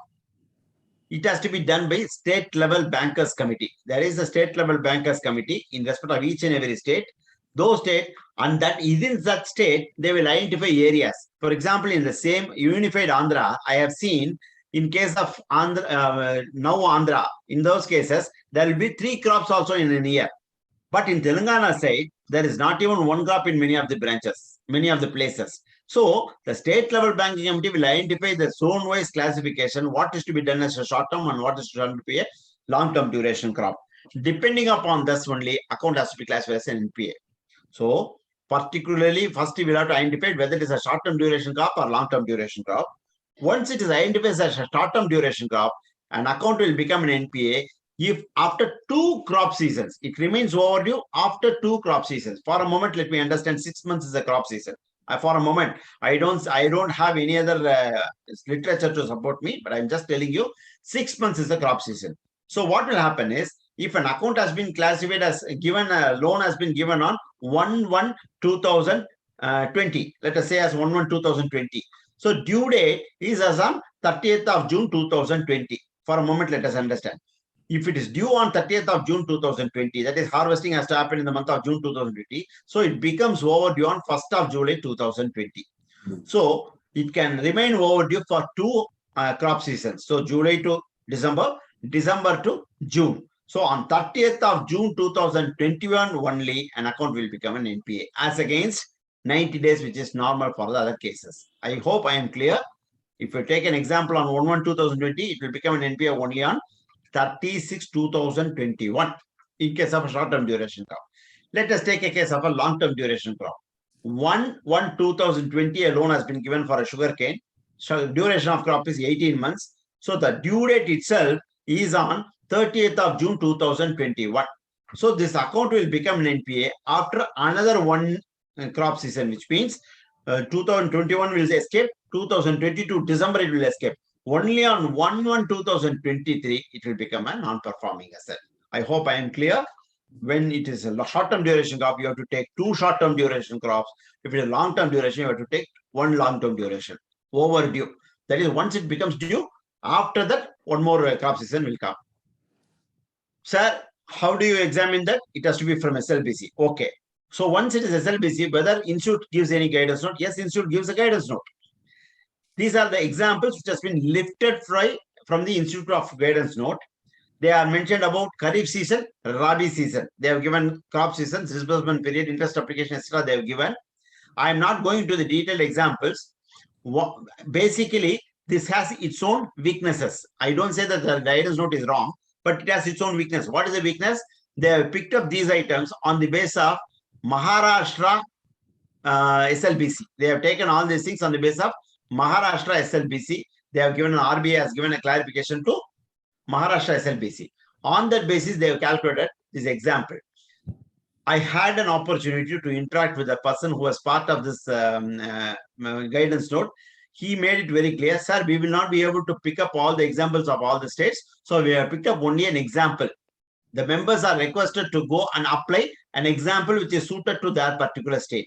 So don't take the example per se and work on it. Don't do that, because the dates which has been given here are of no relevance to you as far as concerned. Your branch is your region is concerned. Your region's SLBC will be there. So on that basis, they have calculated all these crop seasons and NPS, etc. So please examine according to your state level banking committee's correspondences. On that basis, you have to see. The next question that will happen is where will you be having that SLBC circulars? Each and every branch who is dealing in the state rural branches will definitely have this SLBC minutes of that particular year. If they don't have it, ask the regional office will give it. Even if they don't give it, go to your own computer, go and type your website of SLBC of that particular state. It will SLBC minutes will come. It's always available on the system. You can take it and go through that. So once that is there, a loan can be treated as NPA immediately on completion of 2 crop seasons or 1 crop season, as the case may be, after the repayment due date. So due date has to be determined, and after the due date, it becomes 2 crop season in case of short-term duration, 1 crop season in case of a long-term duration crop. And crop season is basically a farmer usually undertakes the crop production. People who are engaged in agriculture will know this. There can be 6 months, there can be 3 months, there can be short-term, means very, very short-term duration crops may be there. If I'm going to do some sort of groundnut cultivation, etc., within 3 months, I may be able to go for 1 more season also. If you are going for vegetables, it's very, very short-term duration. So we can't examine what is the crop season which happens. Please examine on case-to-case basis. Very, very important, because I'm very sure that people at our Kakinada branches and all will be allotted to a lot of rural branches. Very, very careful examination has to be examined. On that basis, you can do that. The last paragraph of this particular line is, in case of natural calamities as declared by the SG, the loan should be restructured. It can be restructured. Once again, state level banking committee will come to the picture. Whenever a state government, respective state government, on the basis of natural calamity, either can be a flood or can be a drought. Either way, if they give a restructuring, that restructuring is very much permitted within the parameters, provided it is done by the SG and also SLBC says. Because once it is saying that there is a famine, I cannot have a famine in case where that plenty of water is there.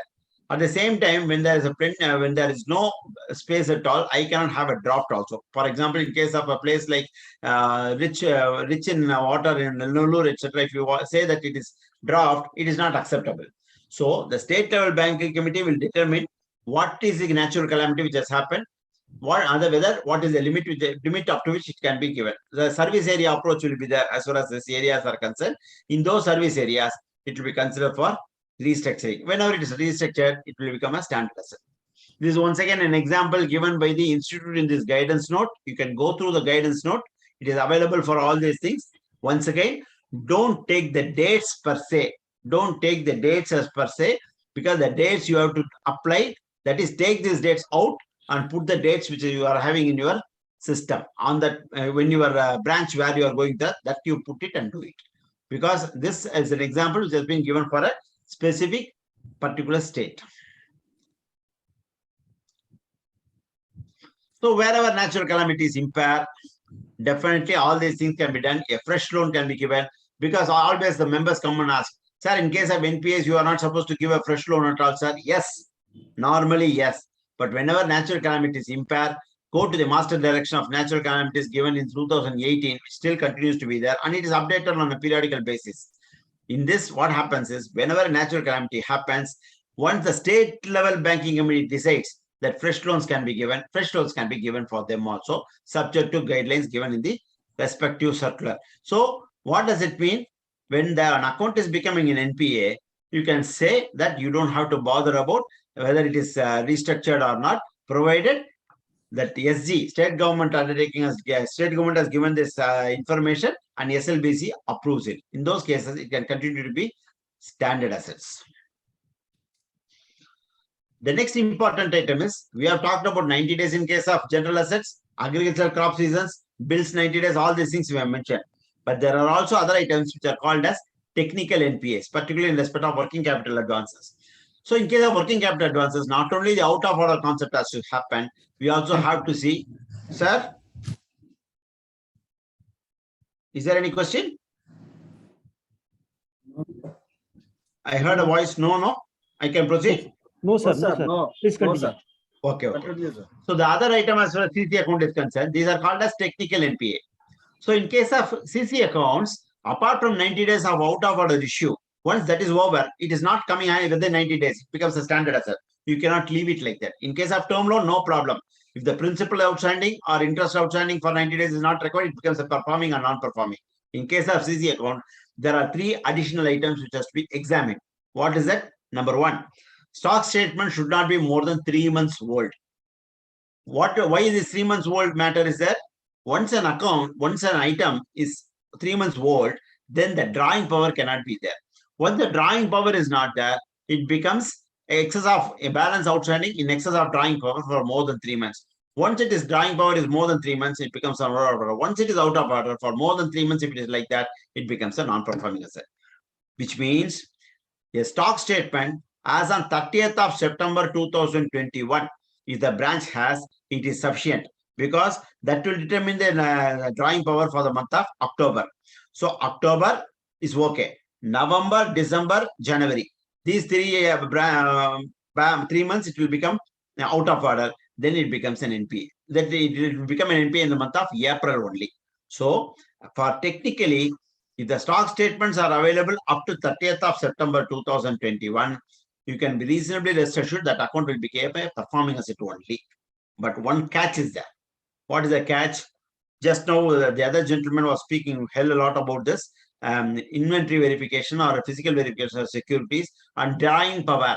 There is a new clause which has been added in the LFAR, whether the drawing power has been computed properly. We are supposed to give a report. In that, if the stock statement has not been taken for the past 6 months, how will you determine the drawing power? You may not be able to report. Earlier, this question was not there in the long form audit report. So only for the purpose of typical identification of NPA, we would have asked for stock statement. So if they give on 30th of September, we were very happy.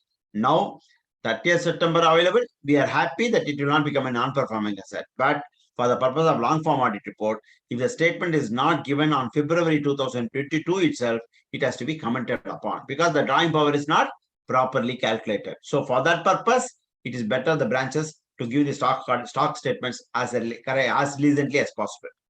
Regular and ad hoc limits should not be left lapse without renewal for a period of more than 180 days. This is the only place where 180 days is coming into the picture. CC account or working capital account, it is ad hoc limit is given also. It cannot be there for more than 180 days. That is, if the sanction is on 1/1/2020, it is normally to be renewed on 1/1/2021. It should be renewed the latest by 30/6/2021. If it is not renewed on 30/6/2021, on 1/7/2021, it becomes a non-performing asset. This 180 days consists of all the gaps because the RBI has given a very, very clear circular in the month of August 2021, which states that for the purpose of clarification, we are saying 180 days is the upper limit because the branch will say, sir, they have given a short-term sanction, sir. They have given a preliminary sanction, sir. All these nonsenses the branches will give. Whether it is an ad hoc sanction, whether a preliminary sanction or interim sanction or some more technical names they will give for renewals. In a limited renewal, it has been given as limited renewal, sir. After that, it will be given final review. All put together, the upper limit is 180 days only. If it is not done by within 180 days, it becomes non-performing. Solitary or few credits in the account before the balance sheet date. If there are only few items, whether the account is still within the limit or not, you can classify it as a non-performing asset on the basis of your judgment. These are the 3 items which is considered as technical NPAs, which will not be coming under the 90 days norms. Let us go into an item called restructured account. What do you mean by restructured account? RBI has very categorically said an account will be considered as restructured once a borrower concession is given for a specific borrower, which will not be given for everybody else. For example, as far as housing loans are concerned, all the housing loans, they reduce an item of 5.5%. That is not a concession or restructure because it is given for the group as a whole. But what happens is, a Sundarrajan who has applied for a housing loan has applied for a housing loan when it was 6.5%. I come and ask for them that why don't you reduce the interest because everybody has reduced interest. They give a specific concession to me and they reduce it to 6.25. Then the account will become a restructured account. Why I am talking about this is I'm making it very, very clear. This is RBI's guidance only. We don't have to bother. Restructuring means modification in terms of advances, including alteration in repayment period, repayment amount, amount of installments, or rate of interest. Any item which is changed to a specific borrower, this become restructured account only. Why this is required? Because always the branch will say, sir, this is not restructuring, sir, it's one day replacing, sir. Sir, education loan has been given, sir. The person has completed BE, sir, but he has not got an employment, sir. Within 3 months, he will get an employment. So he asked me to shift to the first EMI, sir. That's all, sir, nothing else. It's only a first EMI was changed. Basically, repayment period is extended, including the extension of moratorium period. It becomes restructuring. Why I am talking about the restructuring in such a big manner, whether it is a restructuring or refacing or reduction, whatever it is, once it is done, it becomes a non-performing asset. An account which is otherwise a regular account, once a restructuring happens, replacement happens, or change in the terms and conditions happens, it becomes a non-performing asset. So once an account becomes restructured account, so in this case, I'm talking about restructured.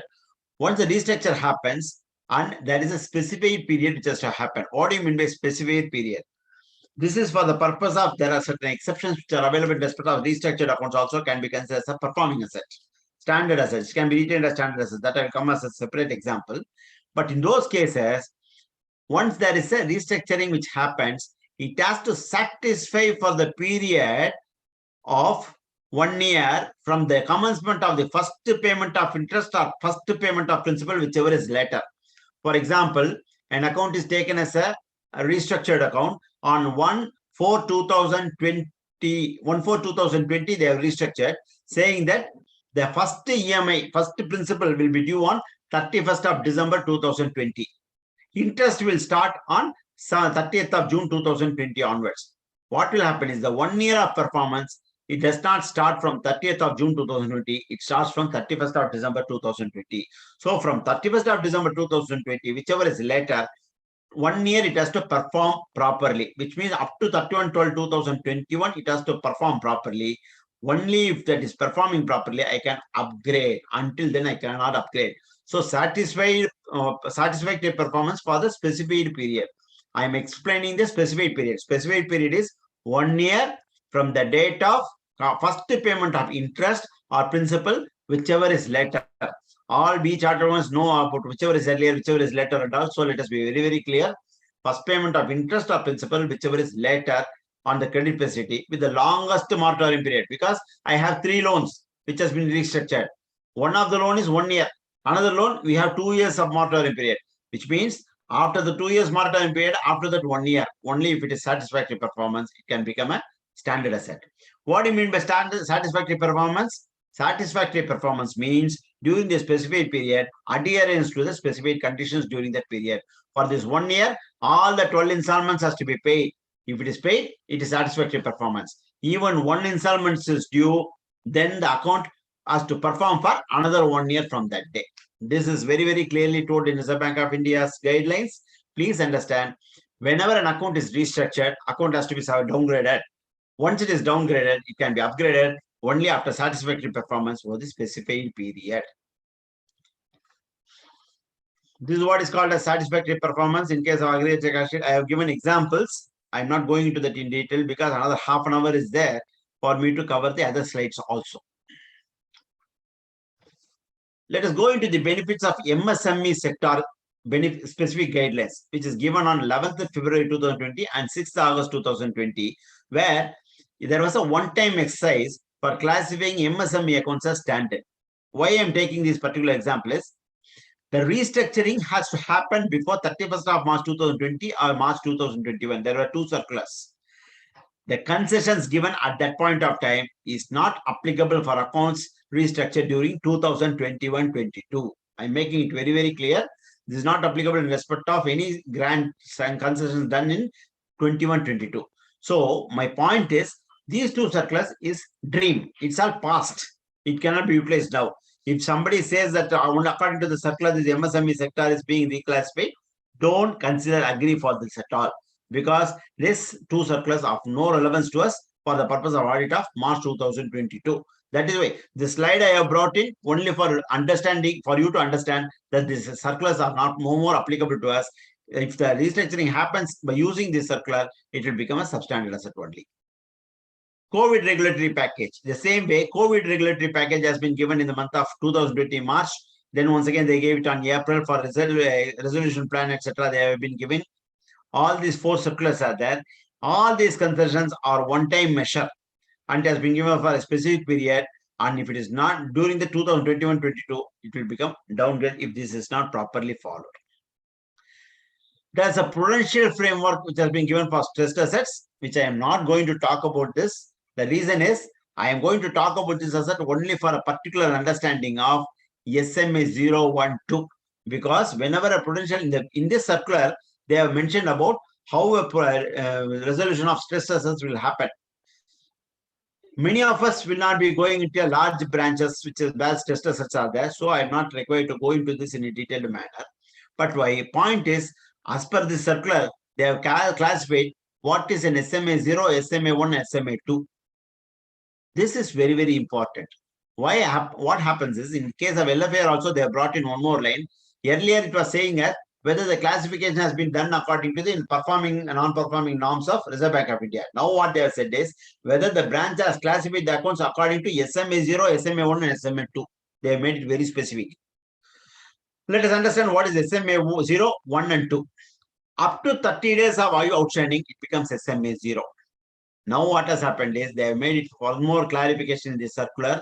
They have said that the account becomes non-performing on end of day operation on 30th day. It has been very specifically mentioned in this particular circular. You can go through the circular. So, if an account is due on 1/1/2021, on 31/2021, end of the day, if it is not cleared, it becomes SMA 0 straight away, overdue immediately. It is not even the next day. It is nothing like past due, nothing like overdue, nothing. As on that particular day, it has been mentioned. So please understand, wherever it is SEC account or terminal account, as the case may be, it cannot be outstanding for more than 30 days. That is SMA 0. Once it is crossing 30 days, it becomes SMA 0. 30 days to 60 days, SMA 1, and 60 days to 90 days, SMA 2. Once it goes on the 91st day, it becomes substandard. This is very, very important tool for us whenever you are doing an audit of an branch. Once an item which is classified as SMA 0 or 1 or 2 in February 2022, on March, if it has become standard, you can be rest assured there is a manual correction which has happened. Because an account which has come under SMA 2 in February, it has to normally slip into NPA in the next year. But now they say it is standard, definitely it raises, and it should raise your antenna. You go through that particular example, you might be able to ascertain that there is a manual correction which has happened. There was one more circular which has been given in August 6, 2020, only in respect of personal loans for COVID-related stress. There might be a board-approved policy on the basis the personal loans also can be, resolution plan can be done. And the next is other than personal loans. That is corporate personal loans, other eligible borrowers. All these things were brought in here and they were also given benefit. But all these things are of no relevance to us because all these things has been completed before March 21 itself, except for one particular item which I would like to mention.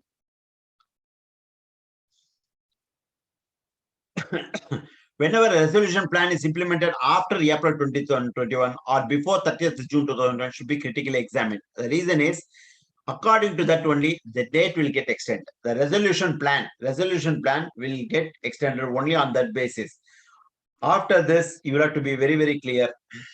Check and ensure that implementation is completed before 31st of March 2021. If it is done, account is okay. If it is not done before 31st of March 2020, because last year audit, what they would have done is, it is coming under COVID stress resolution, sir. We will resolve it and solve it in the next year. But if it has not happened by 31st of March 2021, then the entire resolution package is a waste. It is not having the implementation according to that particular norms. If it is not according to that particular norms, it's a problem. The second portion is invocation before 31st of December 2020 unimplemented within 90 days. So when it is within 90 days, it is 31st of March 2022. Again, in May 5, 2021, one more circular has come in respect of individuals and small businesses. The credit facilities to the borrower was classified as standard by the lending institution on 31st of March 2021. That is, as on 31st of March 2020, the account should have been performing as a. Please go through this circular. This is a new circular, current year circular. It has been created with an objective of alleviating potential stress to the small business people. It's a new resolution for this year, but once again, this is applicable only in respect of personal proprietorships and small business activities only, not for that, not for everybody. That is corporate loans and all, it is not there. There are few conditions. What is the first condition? Account should have been standard as on 31st of March 2021, number one. Number two, the borrower should not have availed any resolution plans in the respect of existing loans. So if they have done the either COVID structure or MSME structure, they are not eligible for that. The invocation of resolution should have been done on 30th of September 2021. If they have done as on 30th of September 2021, that invocation, what do you mean by invocation? The client should apply for a resolution plan, and the resolution plan should be invoked before 30th of September 2021. The implementation time is 90 days from the date of invocation. 90 days is available up till 31st of March 2022. So the implementation should have been done by that time. Then it is allowed for benefit of this particular circular. So, number one, they should not have utilized the earlier circular. Number two, the credit facility should have been classified as standard asset in March 2021. Number three, invocation should have been done by 30th of September 2021. If they have missed to create an invocation before 30th of September 2021, you cannot classify it as a standard asset. So, who are the eligible borrowers? Individuals other than bank staff. They have made specifically exempted the bank staff because they presume the banks are not affected by COVID or not affected by the COVID related stress. This has to be benefit given only for COVID related stress and nothing else. So as far as we branch auditors are concerned, each and every case we have to pick up and identify whether that particular borrower has been affected by the COVID related stress or not. Because a person who is working in an information technology company will not be attracted by COVID-related stress at all because they have never stopped operations at all. They have been getting their salary on a month-on-month basis. In that situation, where is the related stress which is there? By which process they would have had a cash shortfall. Basically, it is for giving relief only for the persons who have been affected by cash shortfall. Individuals who have availed loans and advances for business purposes to whom lending institutions have an aggregate exposure of 50 crores as on 31st of March 2021, which means they have given large benefit for the individuals up to 50 crores. I don't know how many proprietors will have a loan of 50 crores and above. Up to 50 crores. It's a surprise, but they have given some benefit for the individuals who are having loans up to 50 crores. No problem. Small business who are engaged in retail and wholesale trade other than classified as MSME. So those who are classified as MSME will not be coming into this picture, and aggregate exposure is not more than 50 crores. These are the eligible borrowers. Individuals other than bank staff, individuals who have availed loans of advances for business purposes but not more than 50 crores, other than MSME, small businesses. So aggregate exposure is for both fund-based and non-fund-based, both put together. As per the resolution process, the RP should be implemented under this window. It can come by way of rescheduling of payments. That is what I have given as 4 lines in the restructuring cases. Can be rescheduled, interest can be changed, working capital sanction can be given, granting of moratorium period up to a period of 2 years, which will commence from the immediate plan. So all these benefits can be given. Still, an account will be considered as a standard asset only, provided they are following that particular circular. So whenever a loan has been sanctioned or restructured according to this particular structure, circular, members are requested to go and verify this particular circular and confirm whether it is according to the circular. On that basis, you have to ascertain number one, it has to be COVID related. Number 2, it has to be an either individual or a small business person. Number 3, it has to have a specific limit not more than 50 crores. Number 4, they should not have availed any of those other benefits in the earlier occasions. Number 5, invocation should have been done by 30th of September 2021. Then only all these things are eligible. I'm making it very, very clear. Examine all these 5 steps and then go ahead and classify it as a performing asset. So I would like to mention about resolution process which has been done in the earlier plan and the current year plan. When moratorium in the previous plan not allowed at all or was less than 2 years. Now it can be given up to 2 years and that can be increased also. Whenever a moratorium is result, it can be increased also. As far as working capital is concerned, in the previous plan, it was not done at all. Now it is permitted to sanction the working capital limit, give additional capital or reduce the margin. Normally what happens in case of CC accounts or small borrowers, 35% or 25% is the margin in respect of working capital limits. But 25% margin is given. Up to 75% of the stock statement, they will be given loan. Now they can reduce it, the margin up to 90% also they can give. There is no problem at all. But only thing is, all these limits, benefits can be given before 30th September 2021, restored to RP levels by 31st of March 2022. So the period is given only for the purpose of 6 months.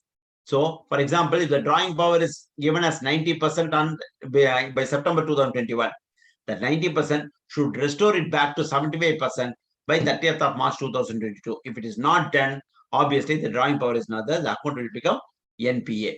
I'm making it very, very clear. Once you do the restructuring according to these particular norms, accounts will not be reclassified as NPA. It will be continued to be standard assets. Once one of these conditions are failing, then it will become a substandard asset. Yeah, is there any question on the chat box, organizers? Secretary, sir? No, sir, there is no question. I'm very, very happy because I always tell there will not be any questions between two people. One people who have fully understood or one people who have not at all understood. I presume that everybody has understood fully. On that basis, let me go. Exactly, sir. Exactly. We are enjoying the program actually. Oh, great. Thank you very much. So, asset classification. Let us come to the situation of asset classification when you are talking about this basic NPA norms. When a resolution plan is implemented as per the norms, it will be classified as standard. If it is slipped as NPA, it has to be between invocation and implementation. It will be considered as a standard only. If it is done according to this particular circular, I'm making once again very, very clear. In respect of these new COVID circulars, when resolution plan happens, these items will be considered as a standard asset only. If the resolution plan is not implemented within the stipulated times, that is our invocation to happen before September, the classification of additional finance sanction will be based on actual performance. So the old items will become different, but new finances will be based on actual performances. When is implementation complete? Very, very important.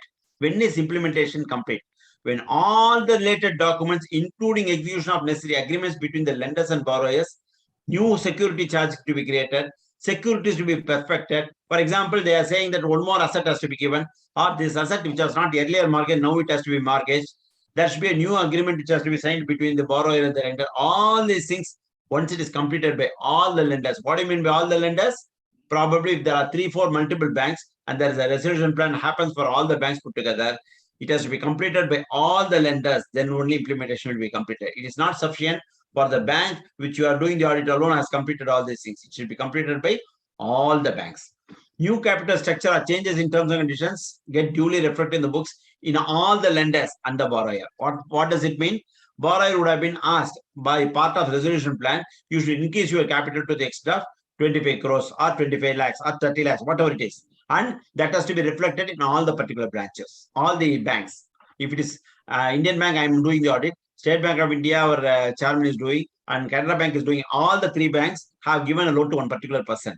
If the resolution plan will be considered as implemented, only when that is implementation is complete, only all the 3 of us are satisfied with the new capital structure or changes in terms and conditions according to the revised norms. The next few slides I will be skipping, but I am just telling you what do you mean by a project loan. This many of us will not be doing. In fact, as a scale loan auditor, I myself is not going through certain branches where these project loans are being given. So let us not concentrate much on this. But only thing is, I request you to understand, whenever an account is coming under this project loan, date of completion and date of commencement of commercial operation has to be understood. The slides are given to you. The slides are given to you. You can go through that independently. This will happen only in respect of large infrastructure projects or large non-infrastructure projects also. That is road laying, power installations, water sanitation and desalination plants like that. Whenever things are there, due to extraneous reasons, if there is a delay, they are giving certain benefits. What all the benefits is available on your system? I will go through, send the circular, you can go through that. Only thing what we'll have to understand is this sort of things will not come. If it comes, go to the respective circular, because whenever an account is coming under the project financing of those items, the DCCO, that is a date of completion of commercial operations, date of commencement of commercial operation is very, very important. You can say, I can share one or two examples. When there is a road laying project which has been taken by L&T for a particular road. In my Tamil Nadu also, it happened in the Salem area, 6-lane projects was taken. They were not able to do it because suddenly the agriculturists went on a strike and they were not able to acquire the lands at all. Those are all extraneous circumstances which has to be recorded, and on the basis of the record, the date of commencement of commercial operation will get extended. Once it is getting extended, this restructuring will not be coming under your reclassification of substandard assets. It will be continuing to be standard only. I'm not going to this in detail because many of these items will not be applicable. Let us not bother about this. Now I will go to the income recognition portion of it. Income has to be recognized only on the basis of recovery. We cannot make on provision basis. Even in case of standard assets, there is no problem. In case of substandard assets, it has to be classified only on recovery basis. It is not applicable in respect of LIP loans, IVP loans, KVP loans, NSC loans, bank deposit loans, etc. Provided requisite margin is there. What does it mean? If a loan has been given for 5 lakhs, on 5 lakh deposit, they would have given 4,50,000 rupees. The margin of 50,000 rupees is there for cushion. So whenever interest is being levied, once this along with interest goes beyond 5 lakhs, in that situation, it is beyond 5 lakhs, you are not supposed to recognize the revenue. Up to 5 lakhs, you can recognize. Beyond that, you cannot recognize. So as long as the margin is kept, you don't have to recognize. Once the margin is exceeding, you should not recognize the revenue beyond that. Where will it happen? Sir, it will not normally happen, sir, because once you are giving us loan, the interest also will be there, deposit also will be there. There are two areas where it will happen. One is OD against deposit. They would have had 3-4 deposits. One deposit they would have put at 5%, one deposit they would have put at 6%, one deposit they would have put at 7%. When they take overdraft, the bank will take 1% above the interest rate, which is largest. So what happens is 8% interest will be levied in respect of all the entire loan on overdraft on deposit. So what happens is there are some deposit where you are getting only 5%, you will be paying 8% interest. You are getting 6%, you will be paying 8% interest. Those cases, it will definitely have a problem. One more item is there is a loan on fixed deposit given. Interest is drawn by the borrower regularly because it has been not by way of a CC, cumulative deposit. It is a fixed deposit. So interest would have been credited to the SB account, but the recovery was not coming. Those cases also, this margin depletion can happen. This is very, very important. Once your account is identified as a non-performing asset, interest in this year has to be reversed. Not only this year, interest in respect of the previous year also, if it is not required, has to be provided for. What will happen is the branch people will come and say, sir, once it is NPA identified, it will automatically reverse the interest, sir. Yes, the system will automatically reverse the interest of the current year only. The previous year interest, they have to trigger. If it is not triggered, it will not happen. You can come and ask me, sir, how can it be outstanding, sir? It may not be outstanding, sir. It will be outstanding. Take an example of an item. Interest has been recovered till 31st of December 2020. So as on 31/3/2021, it will become a standard asset only. But when you do this current year, it will become a non-performing asset. Jan, Feb, March of 21 would not have been recovered. The entire item has to be reversed or provided for, depending upon the bank's policy. This, if they have not done it, you have to give an MOC. Please understand, an account which is classified as non-performing asset in the current year, interest has to be reversed for the current year, and interest in respect of the earlier years also should be fully reversed.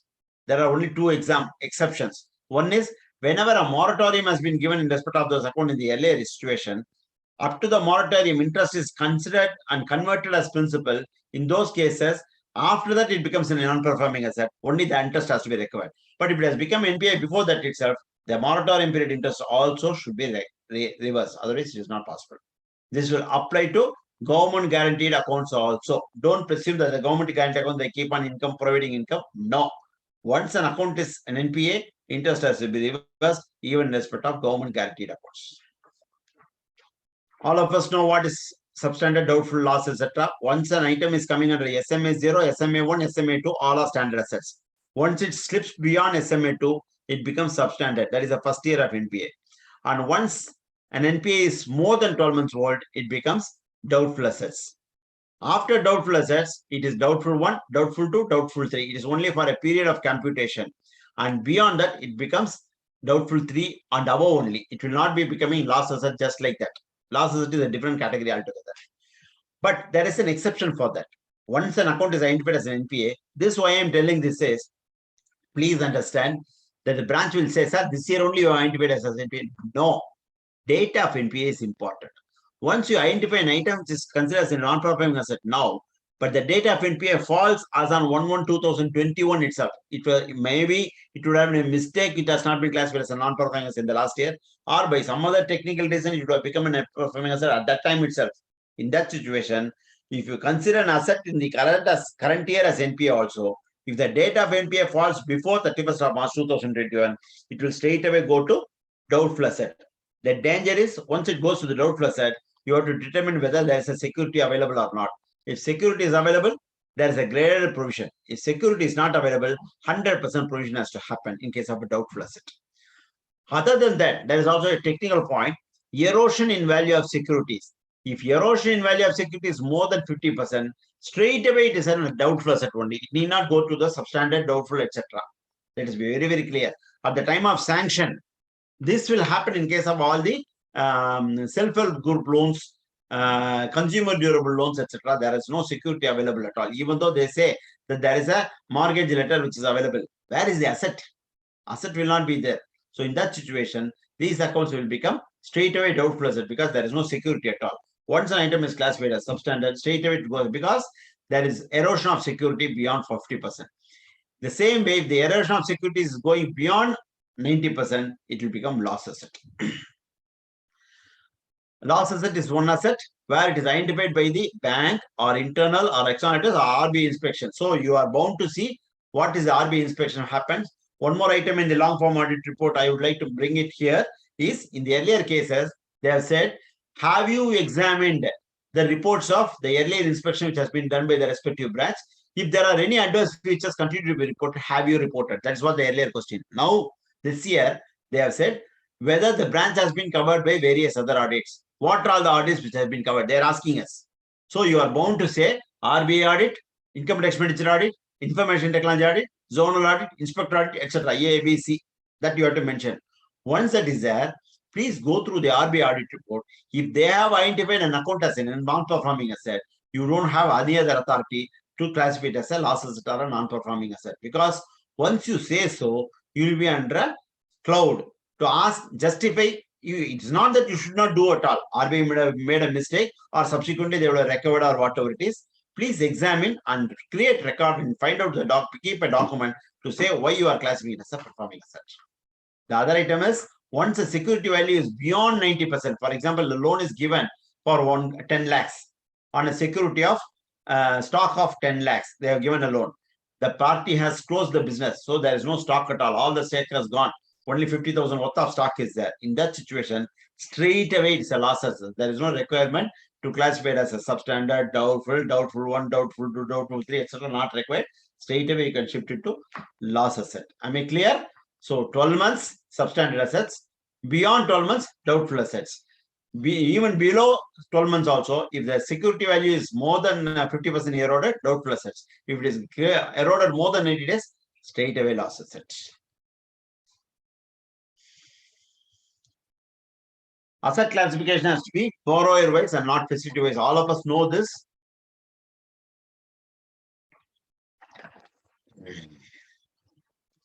Once a borrower is having a term loan, CC account, bill discounting, even one check discounted is not required before 90 days. the entire account will become a non-performing asset. There are some exceptions. What are the exceptions? One is bill discounted under LC. Bills discounted is under LC. Term loan is becoming a non-performing asset. The bills will not automatically become an NPA. It will continue to be standard asset. This is an exception given. Mark to market value of derivative contracts, let us not talk about that because it is only in case of large branches. Additional facility granted to a restructured NPA. Whenever an account is restructured NPA, specific exceptions are any additional facility given will continue to be a standard asset in respect of those COVID-related stress, agricultural advances related stress, etc. Accounts under consortium. Accounts under consortium will be based on the recovery of individual members. 5 years back, there was a situation wherein consortium leader will decide whether it is a standard or substandard. Now it is not like that. Respective branches can decide on their own recovery. Whereas in case of multi-branch financing, for example, head office is in Chennai. They have a factory in Sri City. They have a sublimit in Sri City Indian Bank. Main limit is in Indian Bank head office, Chennai. In that situation, what is classified in Chennai will be the same classification in the branch at Sri City. This is the difference between consortium and multi-branch funding. Please understand, whenever there is a main branch and a sub-branch, take the certificate from the main branch. If they have classified as standard, you also classify it as standard. If they have classified as substandard, you also classify it as substandard. A moral of the story, NPA need not go through the step-by-step methodology. Once an account is NPA, straight away it can be a loss asset also. It need not be substandard, doubtful one, doubtful. It is not like that. It can be straight away going into the substandard. IVP, NSC, etc. It need not be going to the NPA, provided that security is available. But at the same time, gold ornaments and government securities, this is not covered by the exemption. We are bound to classify those items as substandard only once the amount is not recovered in a proper manner. Particularly jewel loan, whether it is agricultural or non-agricultural, as the case may be. Only thing is, in case of a non-agricultural loan, 1 year period is there. In case of agricultural loan, once again, crop season is going to be the critical point.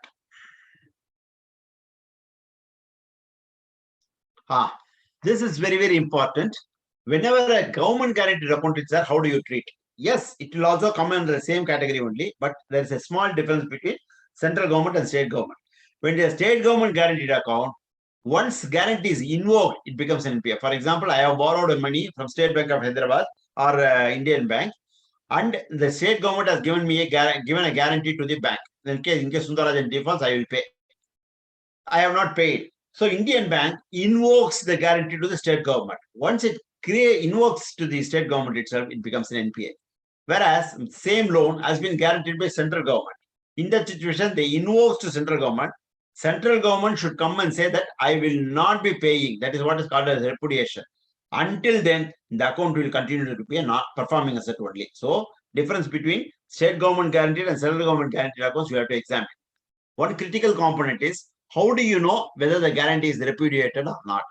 Once again, MRL is going to be the critical component. Take the MRL. Otherwise, you go through the files. In the files, at least some paper will be there where the central government would have questioned whether it is eligible for this guarantee or not, or there is a default on the borrower side wherein the guarantee may be not allowed. So in that situation, you can provide that. Central government and state government. State government, once it is invoked, becomes an NPA. Central government, only if it is repudiated, it will become an NPA. This is a very, very important slide. I request all the members to focus on this. Provisioning, it is whose responsibility? This is basically a question when I put it to the group. That's how we always discuss. Generally, when I ask who provision, whose responsibility, every member says provision is the responsibility of the branch people. If they are not done properly, I will report it.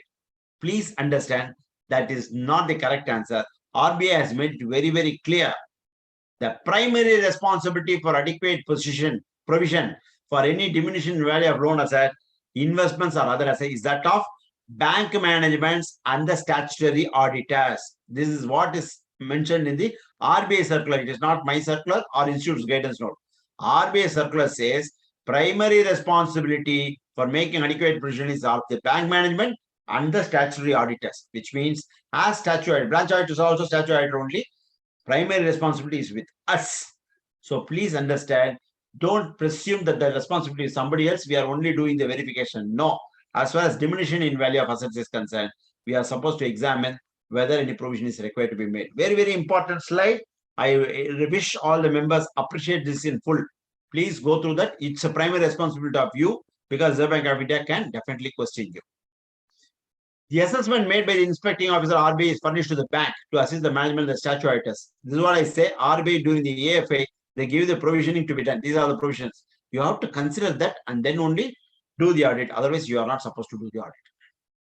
These are the provisioning norms. It's statistical information. What is the provisioning rate? 0.25%, 1%, 0.75%, 0.4%, 40%. All these things are absolutely statistical information. Only thing is what we are supposed to do is we have to ensure that the respective loans are going and fitting in the right place. Because if a standard asset is there, in case of agriculture SME sector, only 0.25% is the provision. If it is CRE exposure, it is 1%. If it is all other standard loans, it becomes 0.4%. So you have to calculate and identify whether they have correctly classified the respective accounts. Whenever a restructure happens in the current year, that will be continued to be classified as standard asset, but there is a provisioning of 5%. What happens is, in case of standard asset, we generally don't make provision.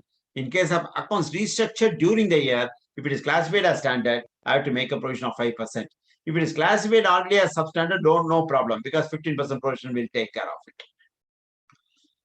So substandard assets, 15% provisioning has to be made, and that is an incremental provision which is required whenever there is a infrastructure loans is there. This is different from erosion of security. Both fund-based and non. I'm not going into this in a detailed manner, but normally substandard assets is 15%, but there is an incremental 10% provision happens whenever there is a unsecured exposure. As far as doubtful is concerned, 20%, 25, 40, and 100, which is D1, doubtful in the first year, 25% of the secured portion and 100% of the unsecured portion. Second year and third year, both put together, that comes under D2. 40% of the secured portion plus unsecured portion full percent. After D3, which means after the fourth year, it will be fully provided for irrespective of the security which is available. And last asset, 100% provisioning has to happen. This is exactly a statement. The NPA date is very, very important. Please go through the NPA date, which is critical. The date need not be on a particular end of the year only. It can be on any date of the year. Depending upon that, the status will be determined. This is the last RBI circular in March 2021 which has been given. During the year, there are 3 circulars which has been given. I will, as I told you, I will circulate what you call PDF file, which will consist of all the circulars and also the LFAR point. I will definitely share it. Probably it is under the final shape. Next 1 week, I request the branch people to definitely circulate to all the members. Need not be for the members who are participating in the program only. For the entire branches, I am be authorizing you to circulate because knowledge is wealth. And I always share the wealth to everybody so that I will get any specific input from the members also. Thank you very much. I have stuck to my time of 8 p.m. I'm sure that members would have enjoyed as much I have enjoyed. If you have any specific questions, I'm too very happy to. My mail ID I have given, sundar@srbr.in. Please send your queries to the sundar@srbr.in. I will be able to respond probably in a day or two. I may not do it immediately, instantaneously because of my travel commitments and schedule programs. I will definitely give it to you within a week, within a day, no problem. During the audit also, if you have any specific questions, you can put a mail on this. As I assured you, I will send this PowerPoint presentation in a proper manner, and also I will circulate to you that LFAR amendments which may be useful for you. Thank you very much. Sir, there is one question in the chat box, sir. Yeah. In case of self-help groups, can we consider the stocks purchased by them as security? Banks are classifying them as security. Once again, not only self-help group, any activity for that matter, once there is a hypothecation of stock available and the documents are available for that, definitely we can consider that security, provided the security has been inspected by the branch and it is recorded in the branch's records that the stock statement has been taken. Because SHGs, generally they don't give stock statement and they are exempted from giving the stock statement also. But there are some SHGs where they give the stock statement. If the branch management has a record of having verified the stock and it is available, they can definitely take it, provided that hypothecation of stock has been created, the document has been created. Thank you, sir. Sir, there is no question actually in our chat box. I think our members have enjoyed thoroughly your presentation. Definitely, we will circulate your PDF file to our members as soon as we received from you, sir. Thank you very much, sir, for giving us a excellent time. Actually, we just really mesmerized your presentation in such a way that we can very easily follow the system of bank audit. Thank you, sir. Thank you very much for your kind. I am blessed to have such a beautiful audience. Almost everybody is. I see 44 people. It started with 51. Now it is 44. 7 people probably they would have got hunger on the other side. Probably they would have gone.